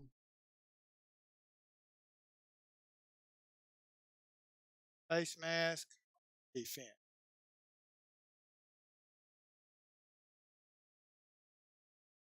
Something on the So they offense. declined it, and they get the score. Okay, so the score stands 7 and kick the people. But yeah, so when I talked to the official and I asked the guy on my side, why didn't he call it? He said, it's not my. I said, well, you see it. It's not my call, is it? And he said, the guy on the other side. I said, well, I want to talk to somebody.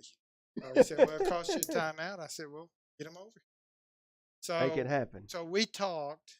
I explained to him very calmly what I needed him to do, and then he called it twice. And Coach Gaddis at Spring Hill is a good coach and a good man, and I said he's smart. Call it on him twice. He won't keep double getting. They called it twice, and everybody there was happy except maybe Coach Gaddis, but he. So anyway, Jack let me talk to the officials that night and told Ken and Vic that was my. So now we'll see um, Atlanta kicking off again, and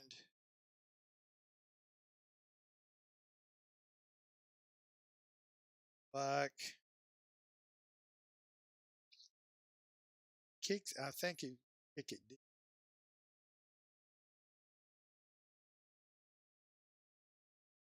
Does right down the middle, fielded at the 10-yard line. Got a little room. Lewis has it all the way up to 37. 36 or 7. Let's see where they. A nice return. Give the Bears decent field position.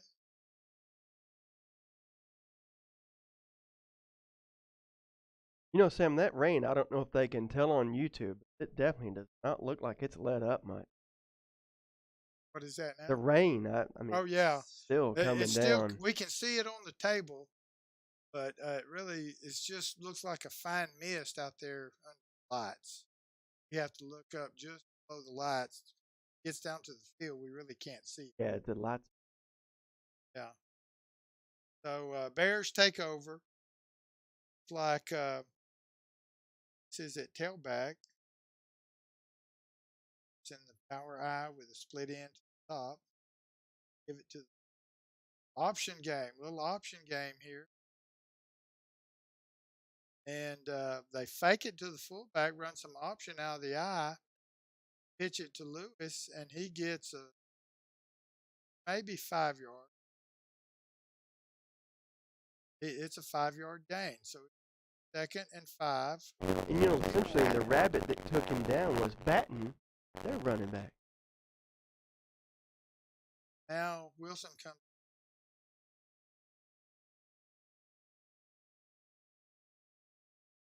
Maddox wide at the top of your power I formation.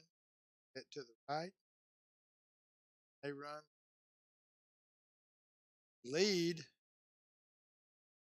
He's got enough for a first down. They're driving him back now, but his forward progress is up to the Is going to be 49. counted. I saw that ref stand still. So Colin Lewis carries the ball from the tailback position. Move the chain, Sam. Move those chains. We like saying that. It's fun. So the clock is running again. 6:22 and counting left in this third. Lewis now split in right side, bottom of your. Hands it off to Powers, trying to get some yardage up the middle. He makes about two yards. That's going to bring 2nd and 8, still on the right hash. Refs are doing a good job of changing out the footballs and keeping a dry ball in whoever is on offense's hands. Bears come up. Maddox split top. We're in a quarterback under center. That doesn't happen often. Oh, is that a free play? Is that what you call it? That is a wow. Free play. My if goodness! they didn't Did y'all blow it dead? If y'all saw that catch, I don't know if it zooms out fast enough. That was just so spectacular. Just what we were talking about. A guy jumps. They snap the ball and run the play because it's a free play. They were going to make at least 5, but now they're down inside the 30, so they decline the penalty, and it's a 1st and 10, ball on the 27-yard line. So a great way to be heads up and get your free play when you can, because there's no free lunches. Yes, absolutely. All right, so now Lewis is still wide, and Maddox still wide at the top. Lewis taking a throw. Oh, and that one hit Lewis as he jumped, and he just couldn't. Now I'm the one that can't see. On the other side, he just couldn't. He couldn't hang on to that, Avon, but it was a well thrown ball. That would have put us inside the 10. That's going to be a quick play. 2nd and 10. The clock shows 5:21. Play clock's down to 19 seconds. Comes in, looks like he's going to line up at tailback. It's in the power I form. And breaks 2, 3 tackles. He has a lot of forward motion. Driving, my gosh, he's going. Woo. He carried the pile. Now, he had some help from number 66. Yeah, he had the steam behind him. Taylor Pickett helped him, and several linemen. They went from the 19 to the 11. Pile. Wow. It was like a snowball rolling downhill, I tell you. Yes, it was. Nobody was falling off, and it wasn't. I have a question before they line up here real quick. I'll have to ask it later because I'm very curious about something. Okay, so Lewis still at tailback. Maddox split out wide at the top. Power I set to his side. Got going. Powers. They give it to the fullback on the quick pop. Yeah. He gets down to the Vontae Powers. 7, so that's a 4-yard gain for him. That was a great play. That gives Lewis a little rest. What was your question? So here's my question. Whenever someone's moving forward, if they get stopped by a big pile of the opposite team, they all move him back. They stop it where he stopped it moving forward. Yes. This, though, moving forward with the big pile behind you, that counts? So as long as you're moving forward, you get to keep moving until they blow the whistle. Call it. Okay. But once you start backwards, if they wait and you go 5 more yards back, they will give you forward progress. So that's what we're talking about with forward progress. And they typically ref is our coach. Still not. And Atlanta's coaches aren't squared.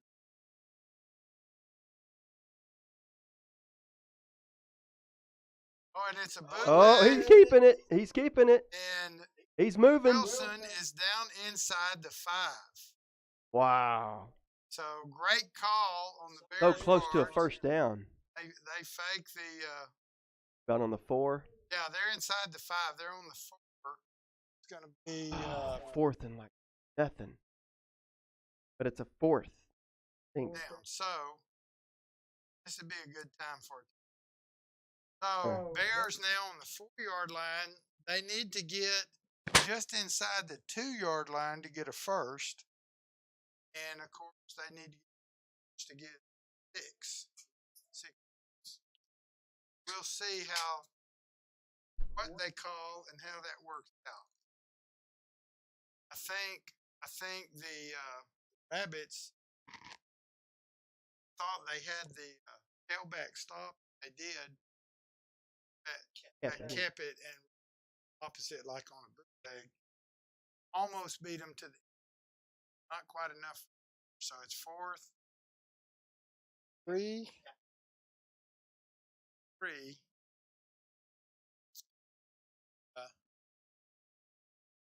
Down 2. You don't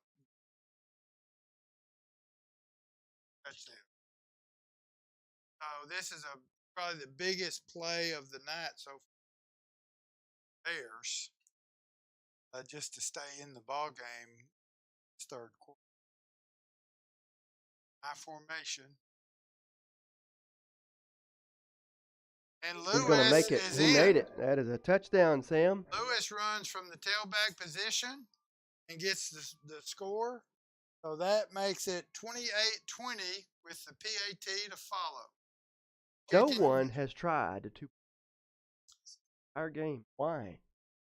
No, they haven't. We've seen the fake punt that The got fake the punt. first Yeah, down, that happened. we haven't seen a 2-point conversion. So here the Bears are going for the and there, and it is good.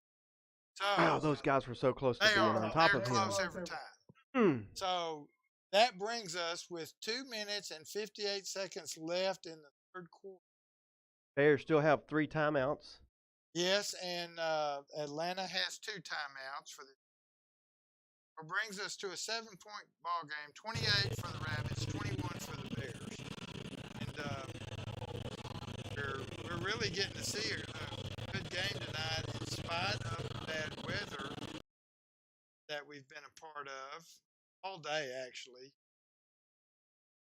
It's already past 10 o'clock, Sam. Well, Avon, time flies when you're.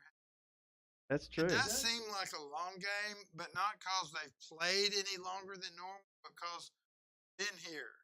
My wife wanted to tell you something. Yes, Coach Gaddis was at Hallsville.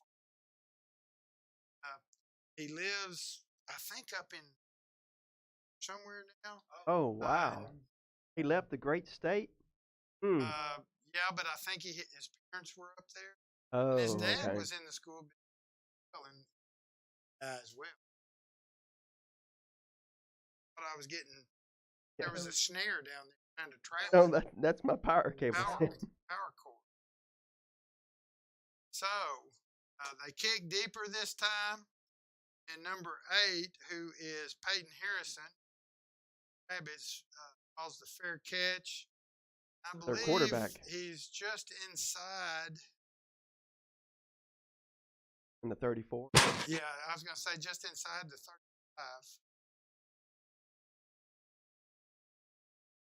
Atlanta takes over with 2:58 left in the third quarter at their own. They have twin receivers at the top.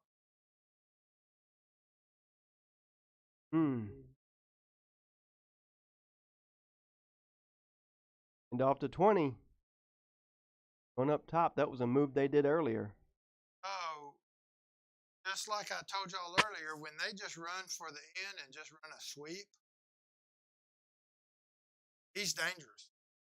Very. And he Lots of speed. he's got speed and he's agile. He gains 16 yards and gets to the new set of downs for Atlanta. Same kind of set, I form in this time inside the tackle, makes it to the line of scrimmage, but we're defending that play well. At the first of the game, we're defending that play much better, and it brings us now to a 2nd and 10. Telling you that they must be coating that ball with honey. There are times There's times they really are attracted. So we've got Isaiah Chandler split at the bottom of your screen, and it's just dive up the middle, and he makes. Yeah, that's Limbrick again. Yeah, he makes 2 yards. So that's going to be that third. Was a good hold by the Bears then. Yeah, 3rd and 8 coming up. So 3 goes out. Jaden Riley is like he's going to be wide over on the right side. He may be in tight. Kind of hard to tell till they. He split out there wide along with Stacey Darty. Or is he coming off? I think they called a timeout. Oh, they did. They did. Those guys are walking off. Say if they get over there, they're going to have trips or quads over there. They were all going timeout. So, 21 Bears, 28 Rabbits. It's 3rd and 8. 1:35 left in the third quarter. And I got to tell you something. I mean, we've been up here and it's been dry for you and I the entire night, aside from getting out of our rides to get up here. This has been actually a really great game. Yeah. I've really enjoyed it. I mean, it's not as much fumbles and messing around with a wet ball that I thought we'd be able to see, but and like you said, those refs have been really tentative. Yeah, keeping the ball dry. And I'll tell you a story if we have time about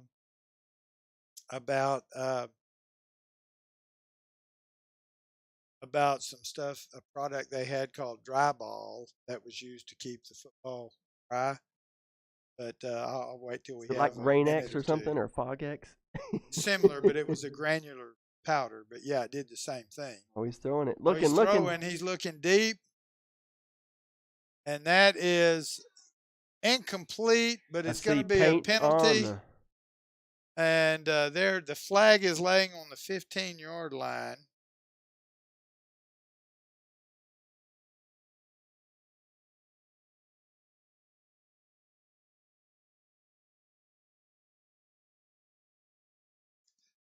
So right now, we're looking at probably a pass interference on the Bears. Let's see what they. How many yards is that? At 15? Well, it could be 10 or 15. We'll see. You know, it stinks. That was a 3rd and 8. Well, it's going to be, and some of them are automatic first down, and some just depends if the yardage gives them a first. This one's going to be a first down. 15. That was 15 yards moved.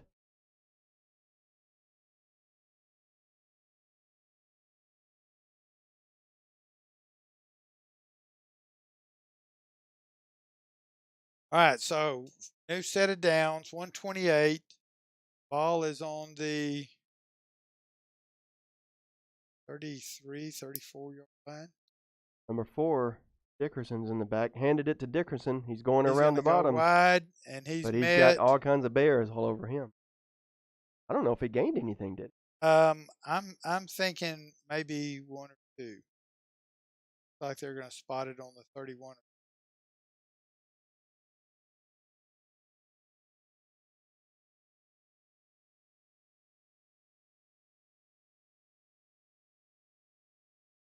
So while we've got an official timeout, uh, I get Avon and I sometimes get texts and stuff up here, uh, but very seldom do I get one from Mike Baldridge, who is about 3 or 4 windows down from me over the PA system here at the Usually. game. Usually, I'll finish in a minute. There's the snap. It's 20. number 20 He's going running up around the top. right He's going to end. try to go in the center.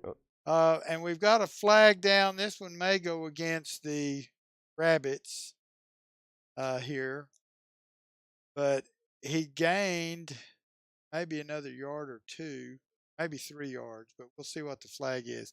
Anyway, Mike sent me a message saying my microphone muffled.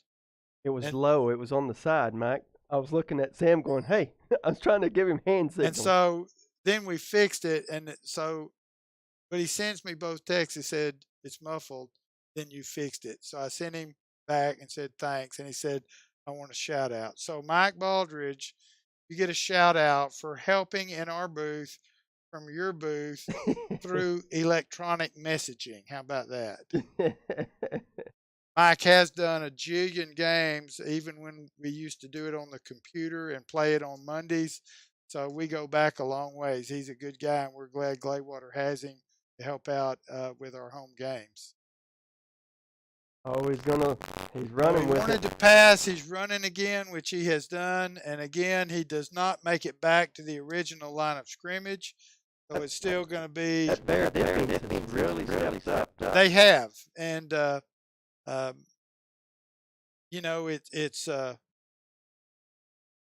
it's amazing they still throw some even during a game like this. I watched Baylor and Texas A&M play one time at College Station, and they threw a ton in a deluge. They had to. Yeah, because look, it's and it's still raining now. It's been raining at least slightly most of the night. In the field. So now they've got Twins up at the top. Quarterback steps back deep. One setback, and now he hands it off.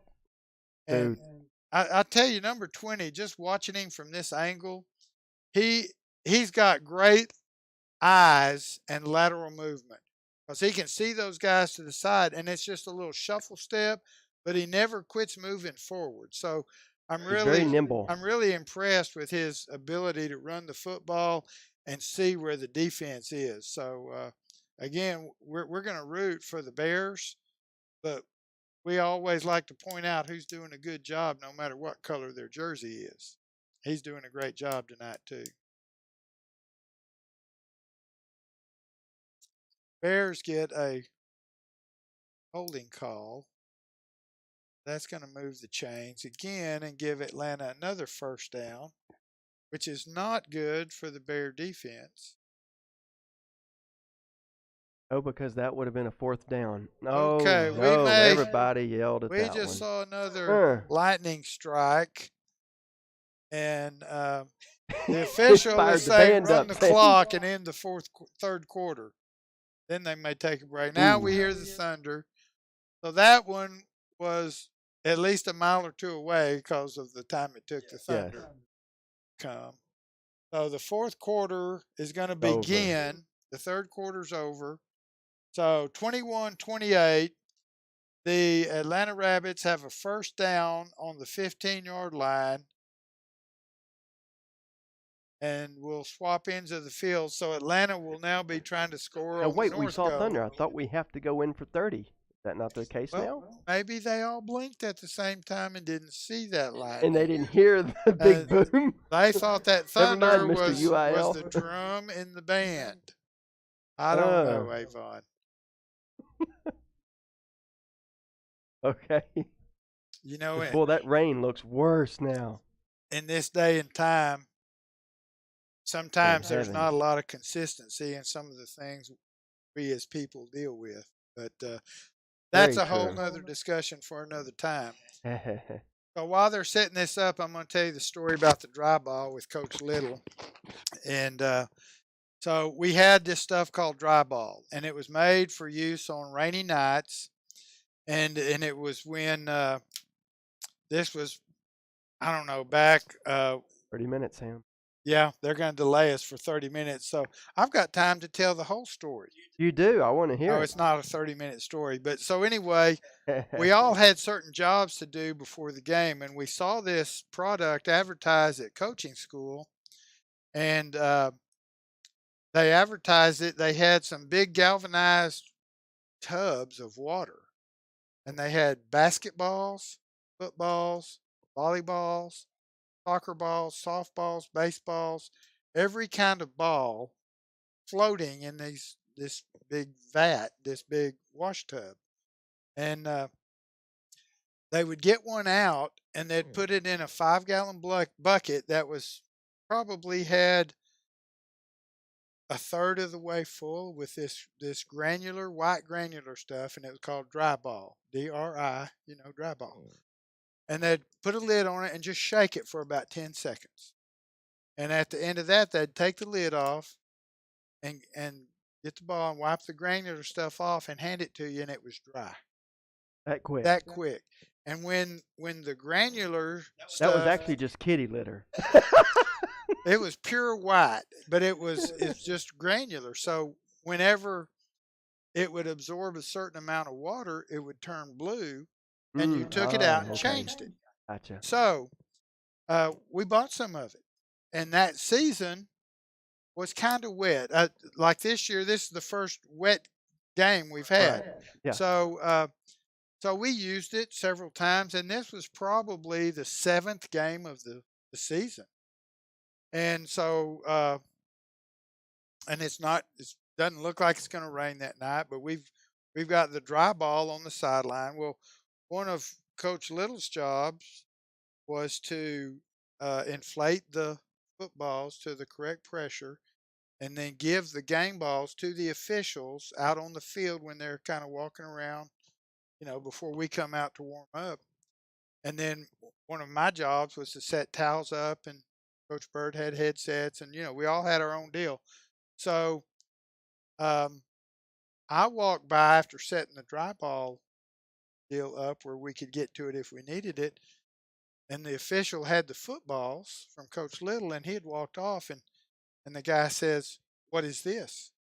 I said, "Well, it's dry ball." He goes, "Well, what's it for?" I told him kind of what I told you, and he said, "Well, y'all can't use that." And I said, "Why not?" He said, "Well, because you can't put anything on the ball." Really? And I said, and that was back when they had the sticky stuff on their gloves, and it would get on the ball. And I said, "Well, we're not putting anything on the ball. We're taking stuff off the ball, namely water. Right. And when we take it out, there's nothing on the ball. There's no powder left. And we wipe the powder off. Well, you can't use it." Well, we argued back and forth. And during that time, Coach Little walks up and he said, "What's going on?" I said, "Well, this guy says we can't use the dry ball." I said, "We're in the 7th week of the season. We've used it 3 times this year."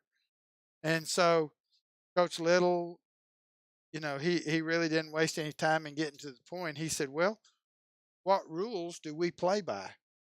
And the guy said, "Well, we play by NCAA rules in high school football." And Coach Little says, "Well, this stuff is NCAA approved." Done deal. And I'm just listening.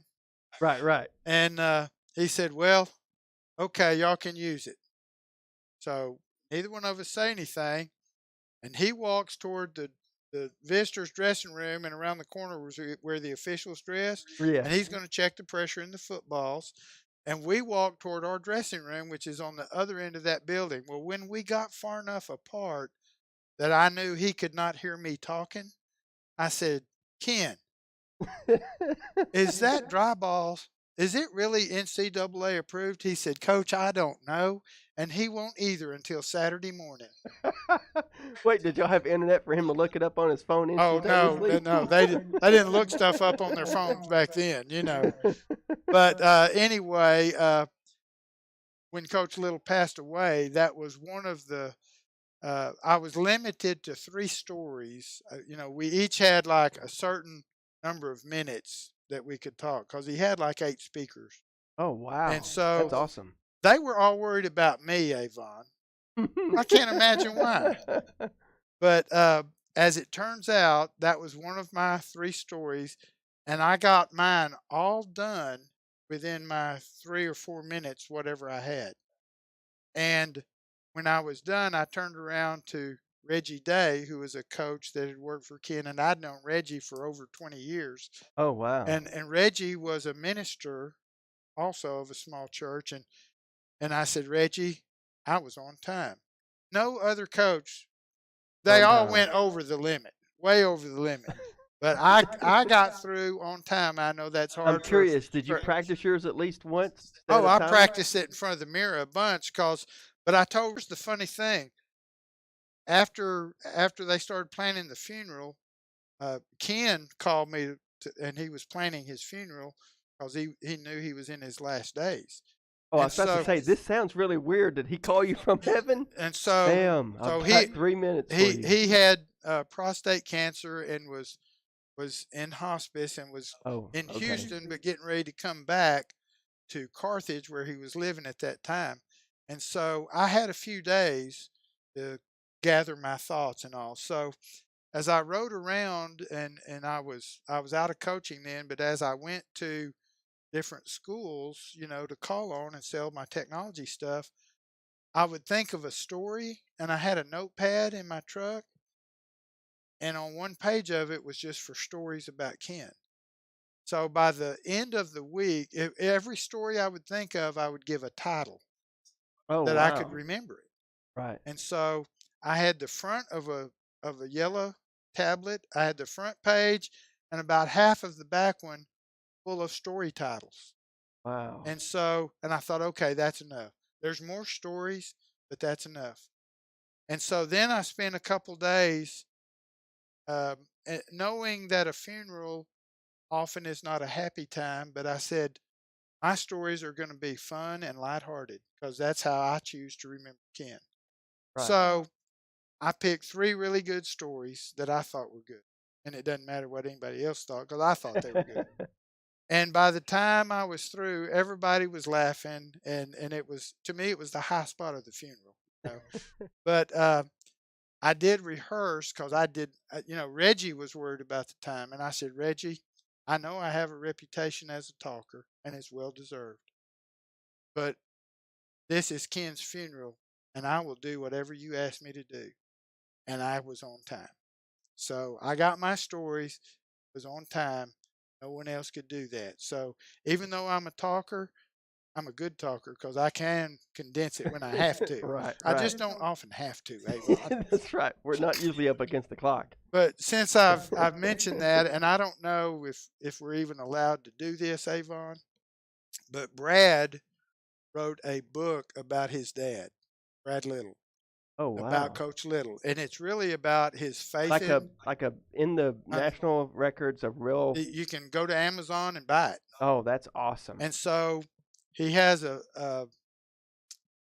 he wrote the book, and after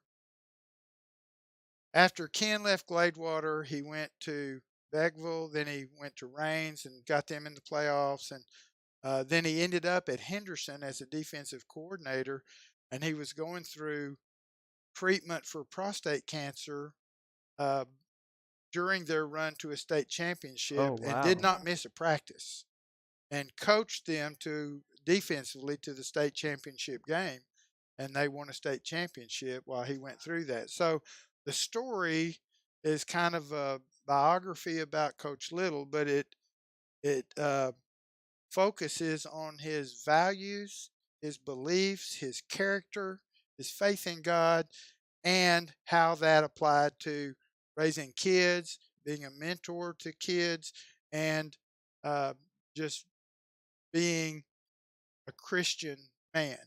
And so it's called Fourth Down and Forever to Go, and it's a great read. I had Brad uh, autograph my copy, and I'm in the book, by the way. I come in at chapter 3 if anybody's interested.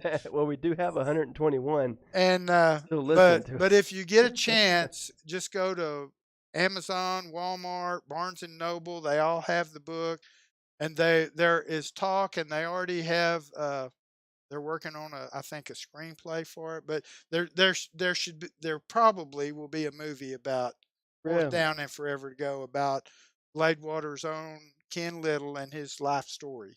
And Wow. so it's a great read though. So that's not a plug because I might get in trouble if I made a plug, but that's That's just not a me. plug. That's just me telling a story. Yeah, that's awesome. But anyway, and there are a lot of people's names in the book that you'll recognize that played a part in Ken's life, and my role. I had nothing to do with anything but being a friend to Ken and us sharing good times and some hard times together. And so, anyway, it's a great read. And if you can't remember the name of it, call me, or if you know Brad, call Brad, and he'll tell you how to get one. But it's a great read. So it'd be hard for me to top that. So Yeah, if that's we're awesome. gonna just wait till we come back and leave it running like we did a while Yeah, we'll ago. have to leave it run like we did. We've been away 12 minutes. I've got a So clock running.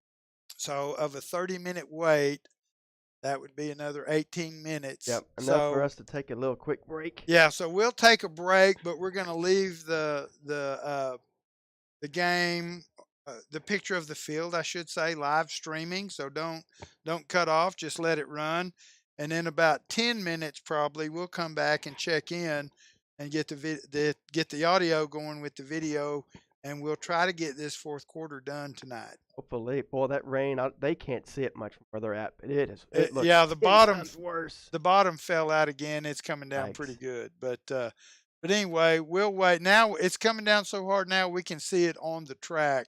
Oof. See it hitting pretty good. So anyway, we'll sign off for a little bit, but just hang with us, and we'll see if the Bears can come back and make up 7 points here.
All right.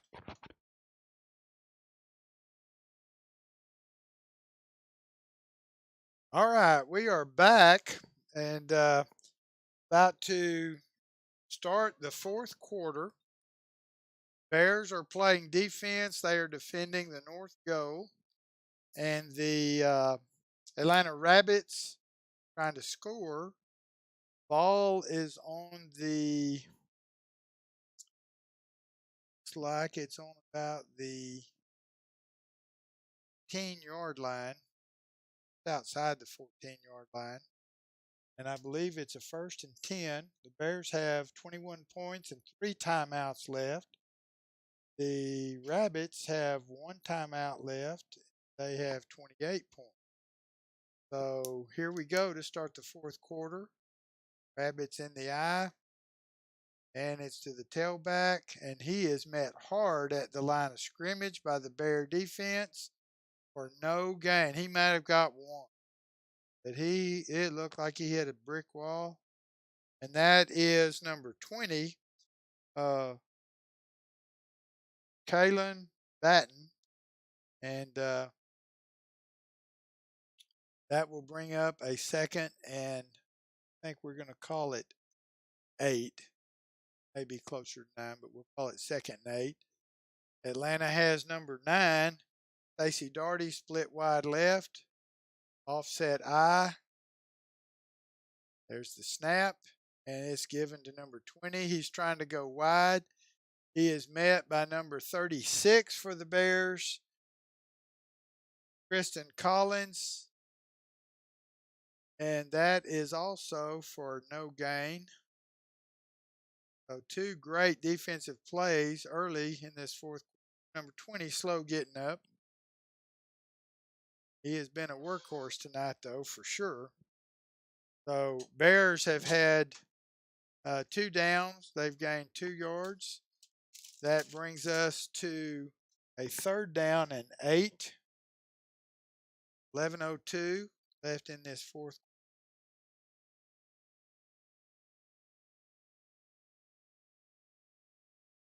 And there it goes again. Yeah, the bottom just fell out again, this time without lightning.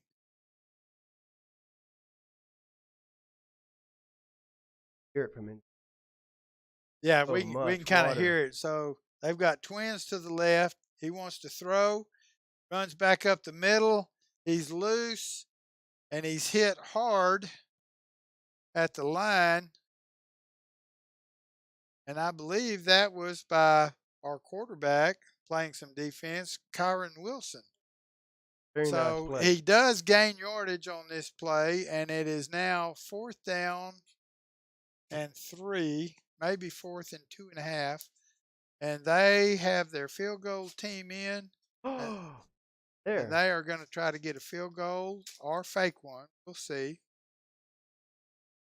There's the snap. It's a fake. You're right. And we're after him. Number 7 is not. And that's a great job defensively by Latrell Henderson, sniffing out that fake and bringing him down for a loss of yardage. And the Bears will take over. So great defensive stand to open the fourth quarter by the Gladewater Bears. And that certainly will give them a little momentum, Avon. Yeah, like I said, that even in the third quarter, the Bear defense definitely woke up some more. Yeah, so they really made a good stand there, and they'll take over on their own.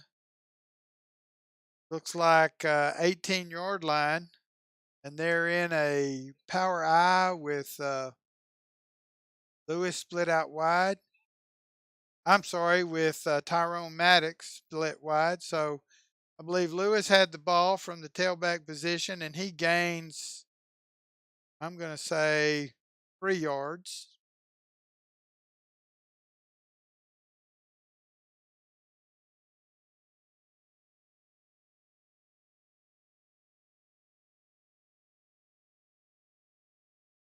And that rain, there are some fans in the stands on both Bear and Atlanta side. I tell you, there's not a lot of fans those here. People are not wanting to leave. But the ones that are here are seeing a great game, and they've got to be the the most loyal fans I've seen in a long, long time. So now And off to Powers. Powers gets up to the 22. So he picks up a couple more, maybe one more. Going to be 3rd and 6.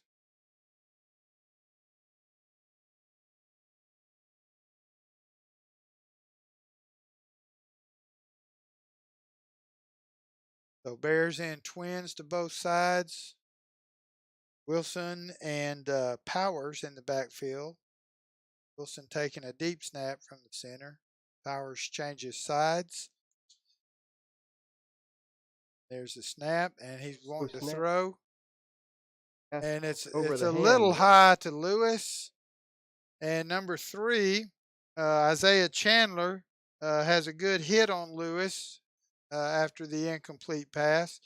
So that's going to bring up a 4th and 6. And the ball is on the 22-yard line. Well, I'd punt it. I'd punt it. You've got a lot of time. You got 8:34. Go down, make another goal, or make another defensive stand. Make them punt. Well, they're going for it.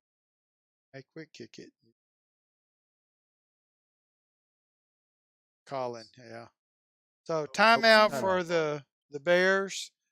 So that's their first timeout of this half. They'll have 2 left. The Rabbits have 1 left. Backwards. Yeah, first half was just the opposite of that. So I would say with 4th and 6, this deep in their territory, just being down by a touchdown, I say punt the ball, get it downfield, make another stop, get a turnover, maybe gain a few yards in the turnover and put together a drive and tie it up and then see what you can do. We've got plenty of time to make that happen.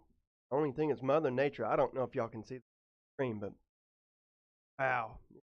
I wish we could zoom that camera in ourselves and put it on this over track. that. I know we don't, but I wish we did and we could show them. But if you get a chance to look at that table on the sideline between the 40 and the 45, you or the track, if it ever pans in there, look at it and you can see. So they are going for it. A low snap. My goodness. And Lewis. All right, Lewis does not make the first down. I believe he was going to quick kick it, and there was a low snap.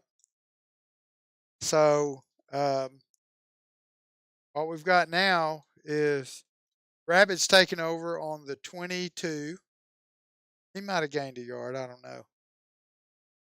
Might be the 23 they're on. Yeah, I'm trying to No, look it's where the 22. 22. So Rabbits, they need to make a really big stand right here. Or like you said, get up. Yeah, a turnover would be awesome. Or I don't know that they'll throw, but I kind of think they may throw this time. They've got 2 wide receivers at the bottom, 1 at the top, and they're handing it to the back, and he's got some daylight. He's going. All right. That was number 9. So that's Stacy Darty, and he basically is almost untouched going in on that one. So that's going to bring the Rabbit score to 34 with a good PAT. They'll be 35, and that'll be a 14-point deficit the Bears have to make up this quarter. So there's the snap, a low snap, good hold, but that is a good kick. It was a low. Huh? Flashed on. Oh, yeah. So 35-21, 8:23 left. Rabbits got 1 timeout. Bears have 2. And Bears we need 15 points to take the lead. 14 to tie. How much fun would that be if you're playing in the rain to go overtime on a game like this tonight? And it's already, that would be crazy. It's already 10:50, almost 11 o'clock. So if you've hung with us this whole time, congratulations to you. And we've both had to go get another soft drink to keep our voices working. That's right. So anyway, It's now a two-possession game, and it really has been a good game to watch. Not necessarily as a Bear fan do we like where we are now, but we still got 8 minutes and 23 seconds to go. So that kick for Atlanta goes out of bounds just inside the 30, and we'll see where the Bears get to take over. But it is really raining hard again right now.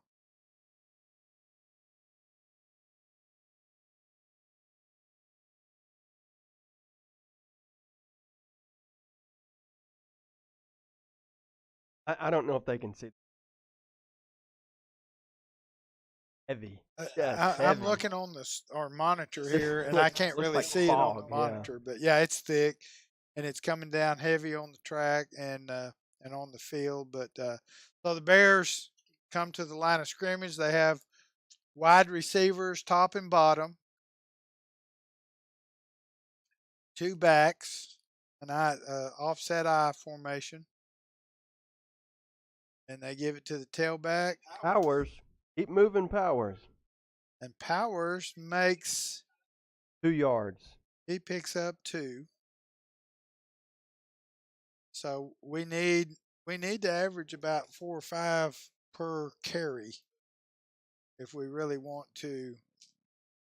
Close that gap on it. Yeah, exactly. So all right, here we go. One wide receiver. Maddox is over here at the bottom of your screen. Power formation, Oh, it's a and fake, it's a Sam. bootleg. Wilson Even had me he's got going. it going.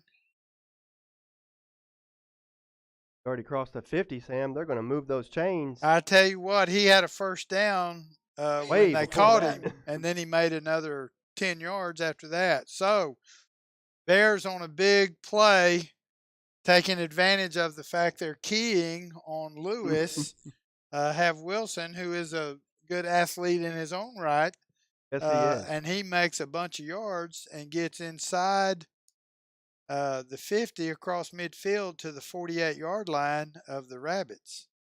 A big play. And now we'll see if the Bears can keep a drive going. I just saw another little lightning flash. Mm-hmm. Didn't see that. You blinked. Wilson wanting to throw. Lots of blitzing. What's happening? He gets the ball away, completed, but Wow. for no gain. It gets it, but it does He avoid didn't a lose any. loss. Yeah. Yeah, because Did that not was going lose to any. be about a 10-yard loss. Hmm. He gets the ball away, and And picks it up out of the air. it would be interesting to see if they could keep the pressure off of him enough for us to see how he can throw a wet ball. I'd like to. I mean, he threw that one and it was caught. That's a completion with a no gain, but it was also no loss. So, Yes. so again, Maddox at the bottom of your screen, an I formation.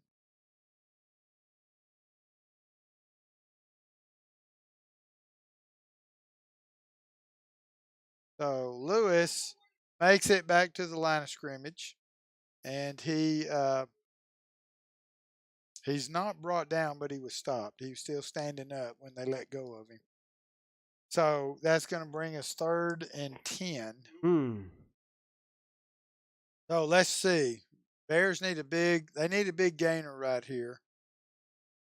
And I'm assuming it would try to be through the air of the bootleg again. Looks like the Bears got a jump, but Wait. so they're going to call him down, but it's nowhere near what we need for a first down. I believe the Gladewater Bears maybe jumped a little bit, got an early start, but I didn't see any flags. So this will be 4th and 8. To go for it. Pretty much.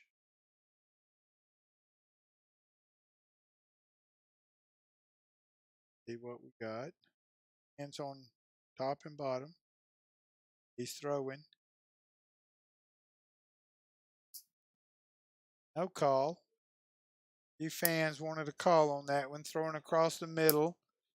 Um, Frank Sierra and Bryson Woods, both in the area of the pass. Not sure who it was to.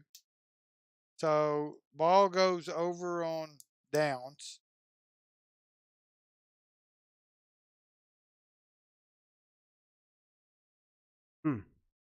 Really hope your microphone's not picking up what we're hearing. I don't think It's it not. is. I I've got think it that's tweaked where we can hear it, but I don't think it's getting on my mic. neighbors next door loud sometimes. All right, so Atlanta taking over, 1st and 10. They've got two receivers at the bottom, one wide receiver at the top, one back, quarterback under center. And I'm guessing a run to the tailback. And he's met behind the line. I see number 22 for the Bears, 5 for the Gary Bears, and Gary number 2. Hart, and Frank Sierra and Devontae Powers all in on that loss of yardage run. Calling it a note. Okay, so they gave him full progress. So the ball is still the 46, on 46. They break the huddle. Got wide receivers on both sides, number 7 in the slot, one tailback, quarterback still under center. I'm assuming it'll be a run to the tailback. And yes, it is. And a few of the Bears trying to get to the ball, and that is Moving the chains on. yeah. That was number 9, Stacy Darty. Yes, and we've called his name a little bit tonight. So that's another first down now in Gladewater territory. They're on the 43-yard line, right hash, and clock is down to 4:33. And the Bears, at this point, they need a turnover like on this play and a score on the next play Quickly. and an onside kick recovery. And, we got a plan for them if they can get it done. Anything can happen. So there's the snap again to the tailback. He Number breaks 9 it out again. wide. And I was calling Lewis. that Chased him was down. Colin Lewis Was making not a going to let him good, get away that time. good open field tackle. And running the ball that time for them was again Stacy Darty, the tailback. He's coming out now. And I don't know who's going to go to tailback for him right now. He came out. I believe number 20 is checked back in, Batten. So number 7 and number 32, wide receivers on the bottom of your screen, number 3 at the top. I'm assuming handoff to number 20. See? And it is. That is correct, Sam. Number 20 up the center. And they're just running a dive right up the middle with him. But I believe they're going to move those chains again. That was our number 21. So that was Ethan Flores that made that tackle.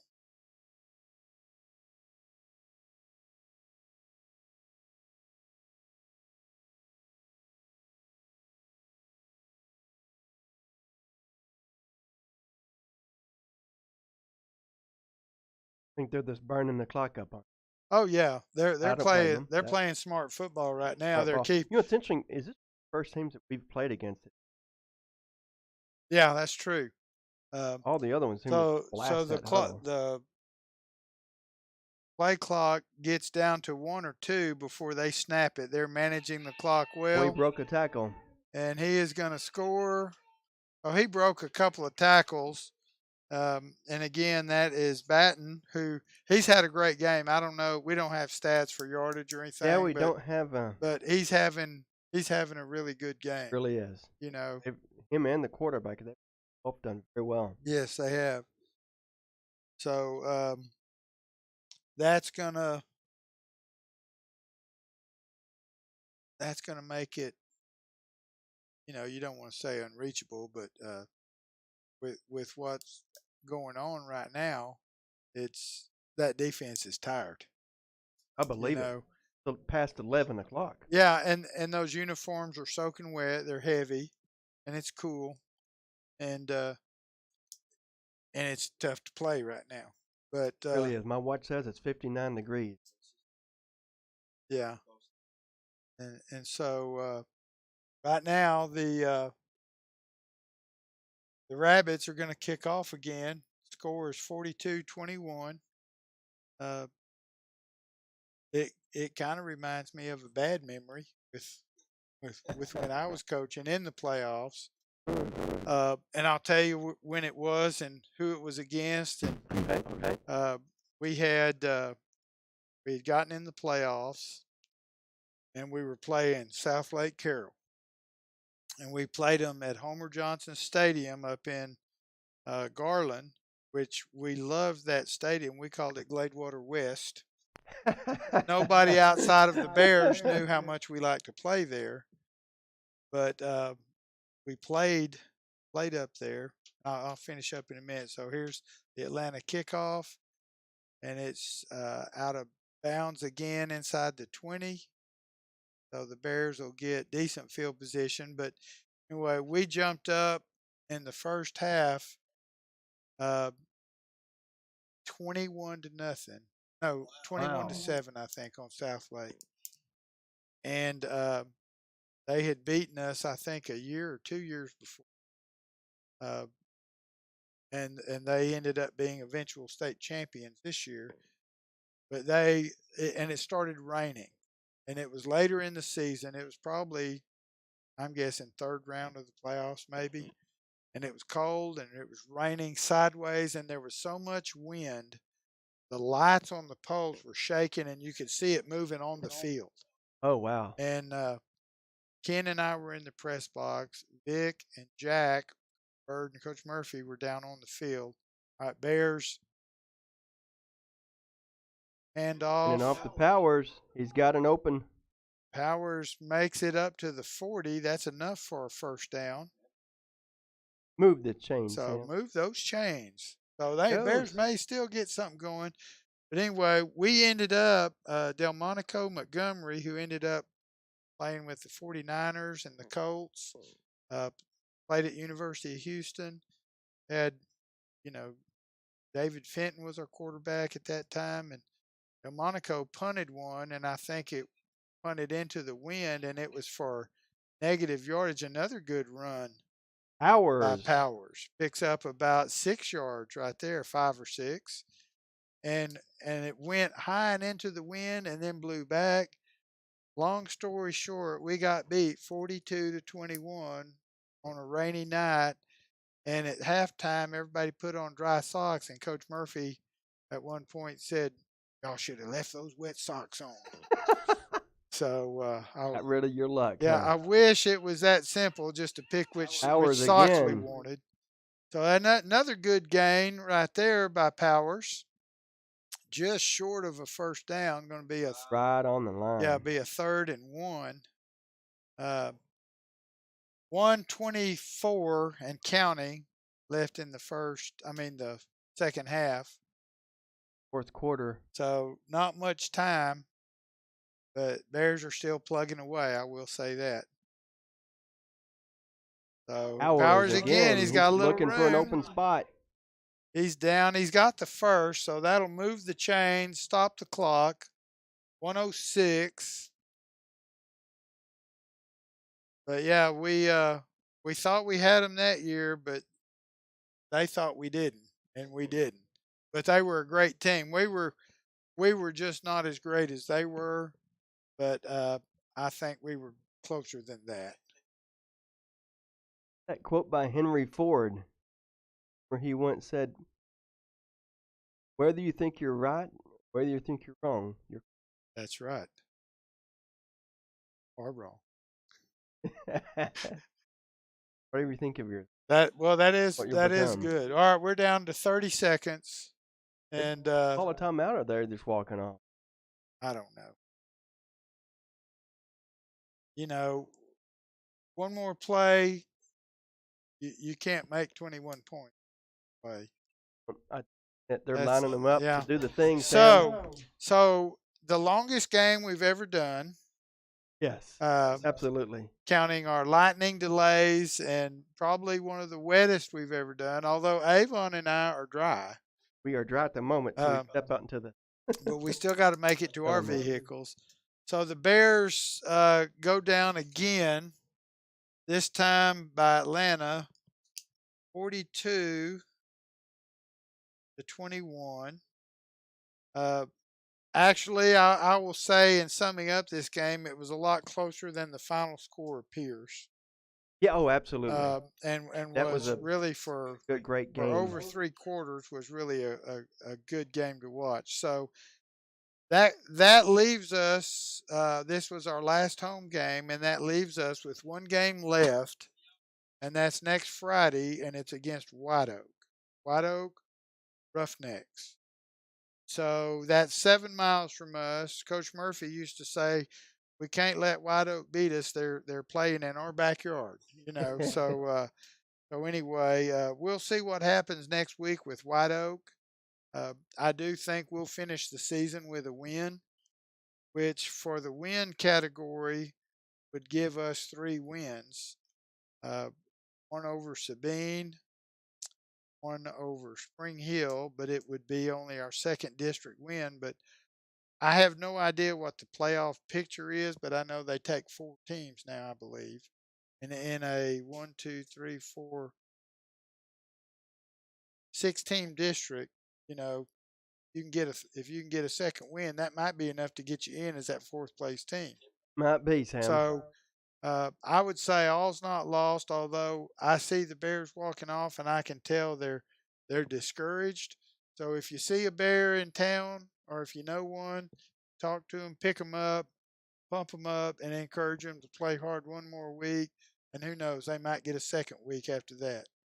Very possible. So And Sam, I just wanted to say thanks so much for wanting to do this again for another year. I know it's I'm taking you away from your wife, and most of the time she's down there, and you get to see her during halftime. But tonight that she probably didn't want to go down there and waddle in the water. well, I don't blame her. her plan was going to be to come up here, but then she had grandmom duty, so Oh yeah, Mimi duty. Mimi duty. So she is a great Mimi, and she went to help where she's needed, and but she taught some of these guys that are still playing when they were fifth graders, and she loves watching the Bears, and she likes seeing them successful.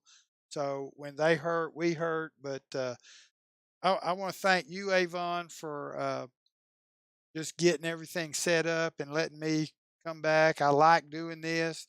Uh, and I hope our viewers like having the option of doing this on nights Y'all like see Sam tonight. around town, be sure to say, "Hey Sam, one more year." Yeah, so we'll see. We really don't ever know till almost football time Yeah, if that's we're going to true. get to do it another year.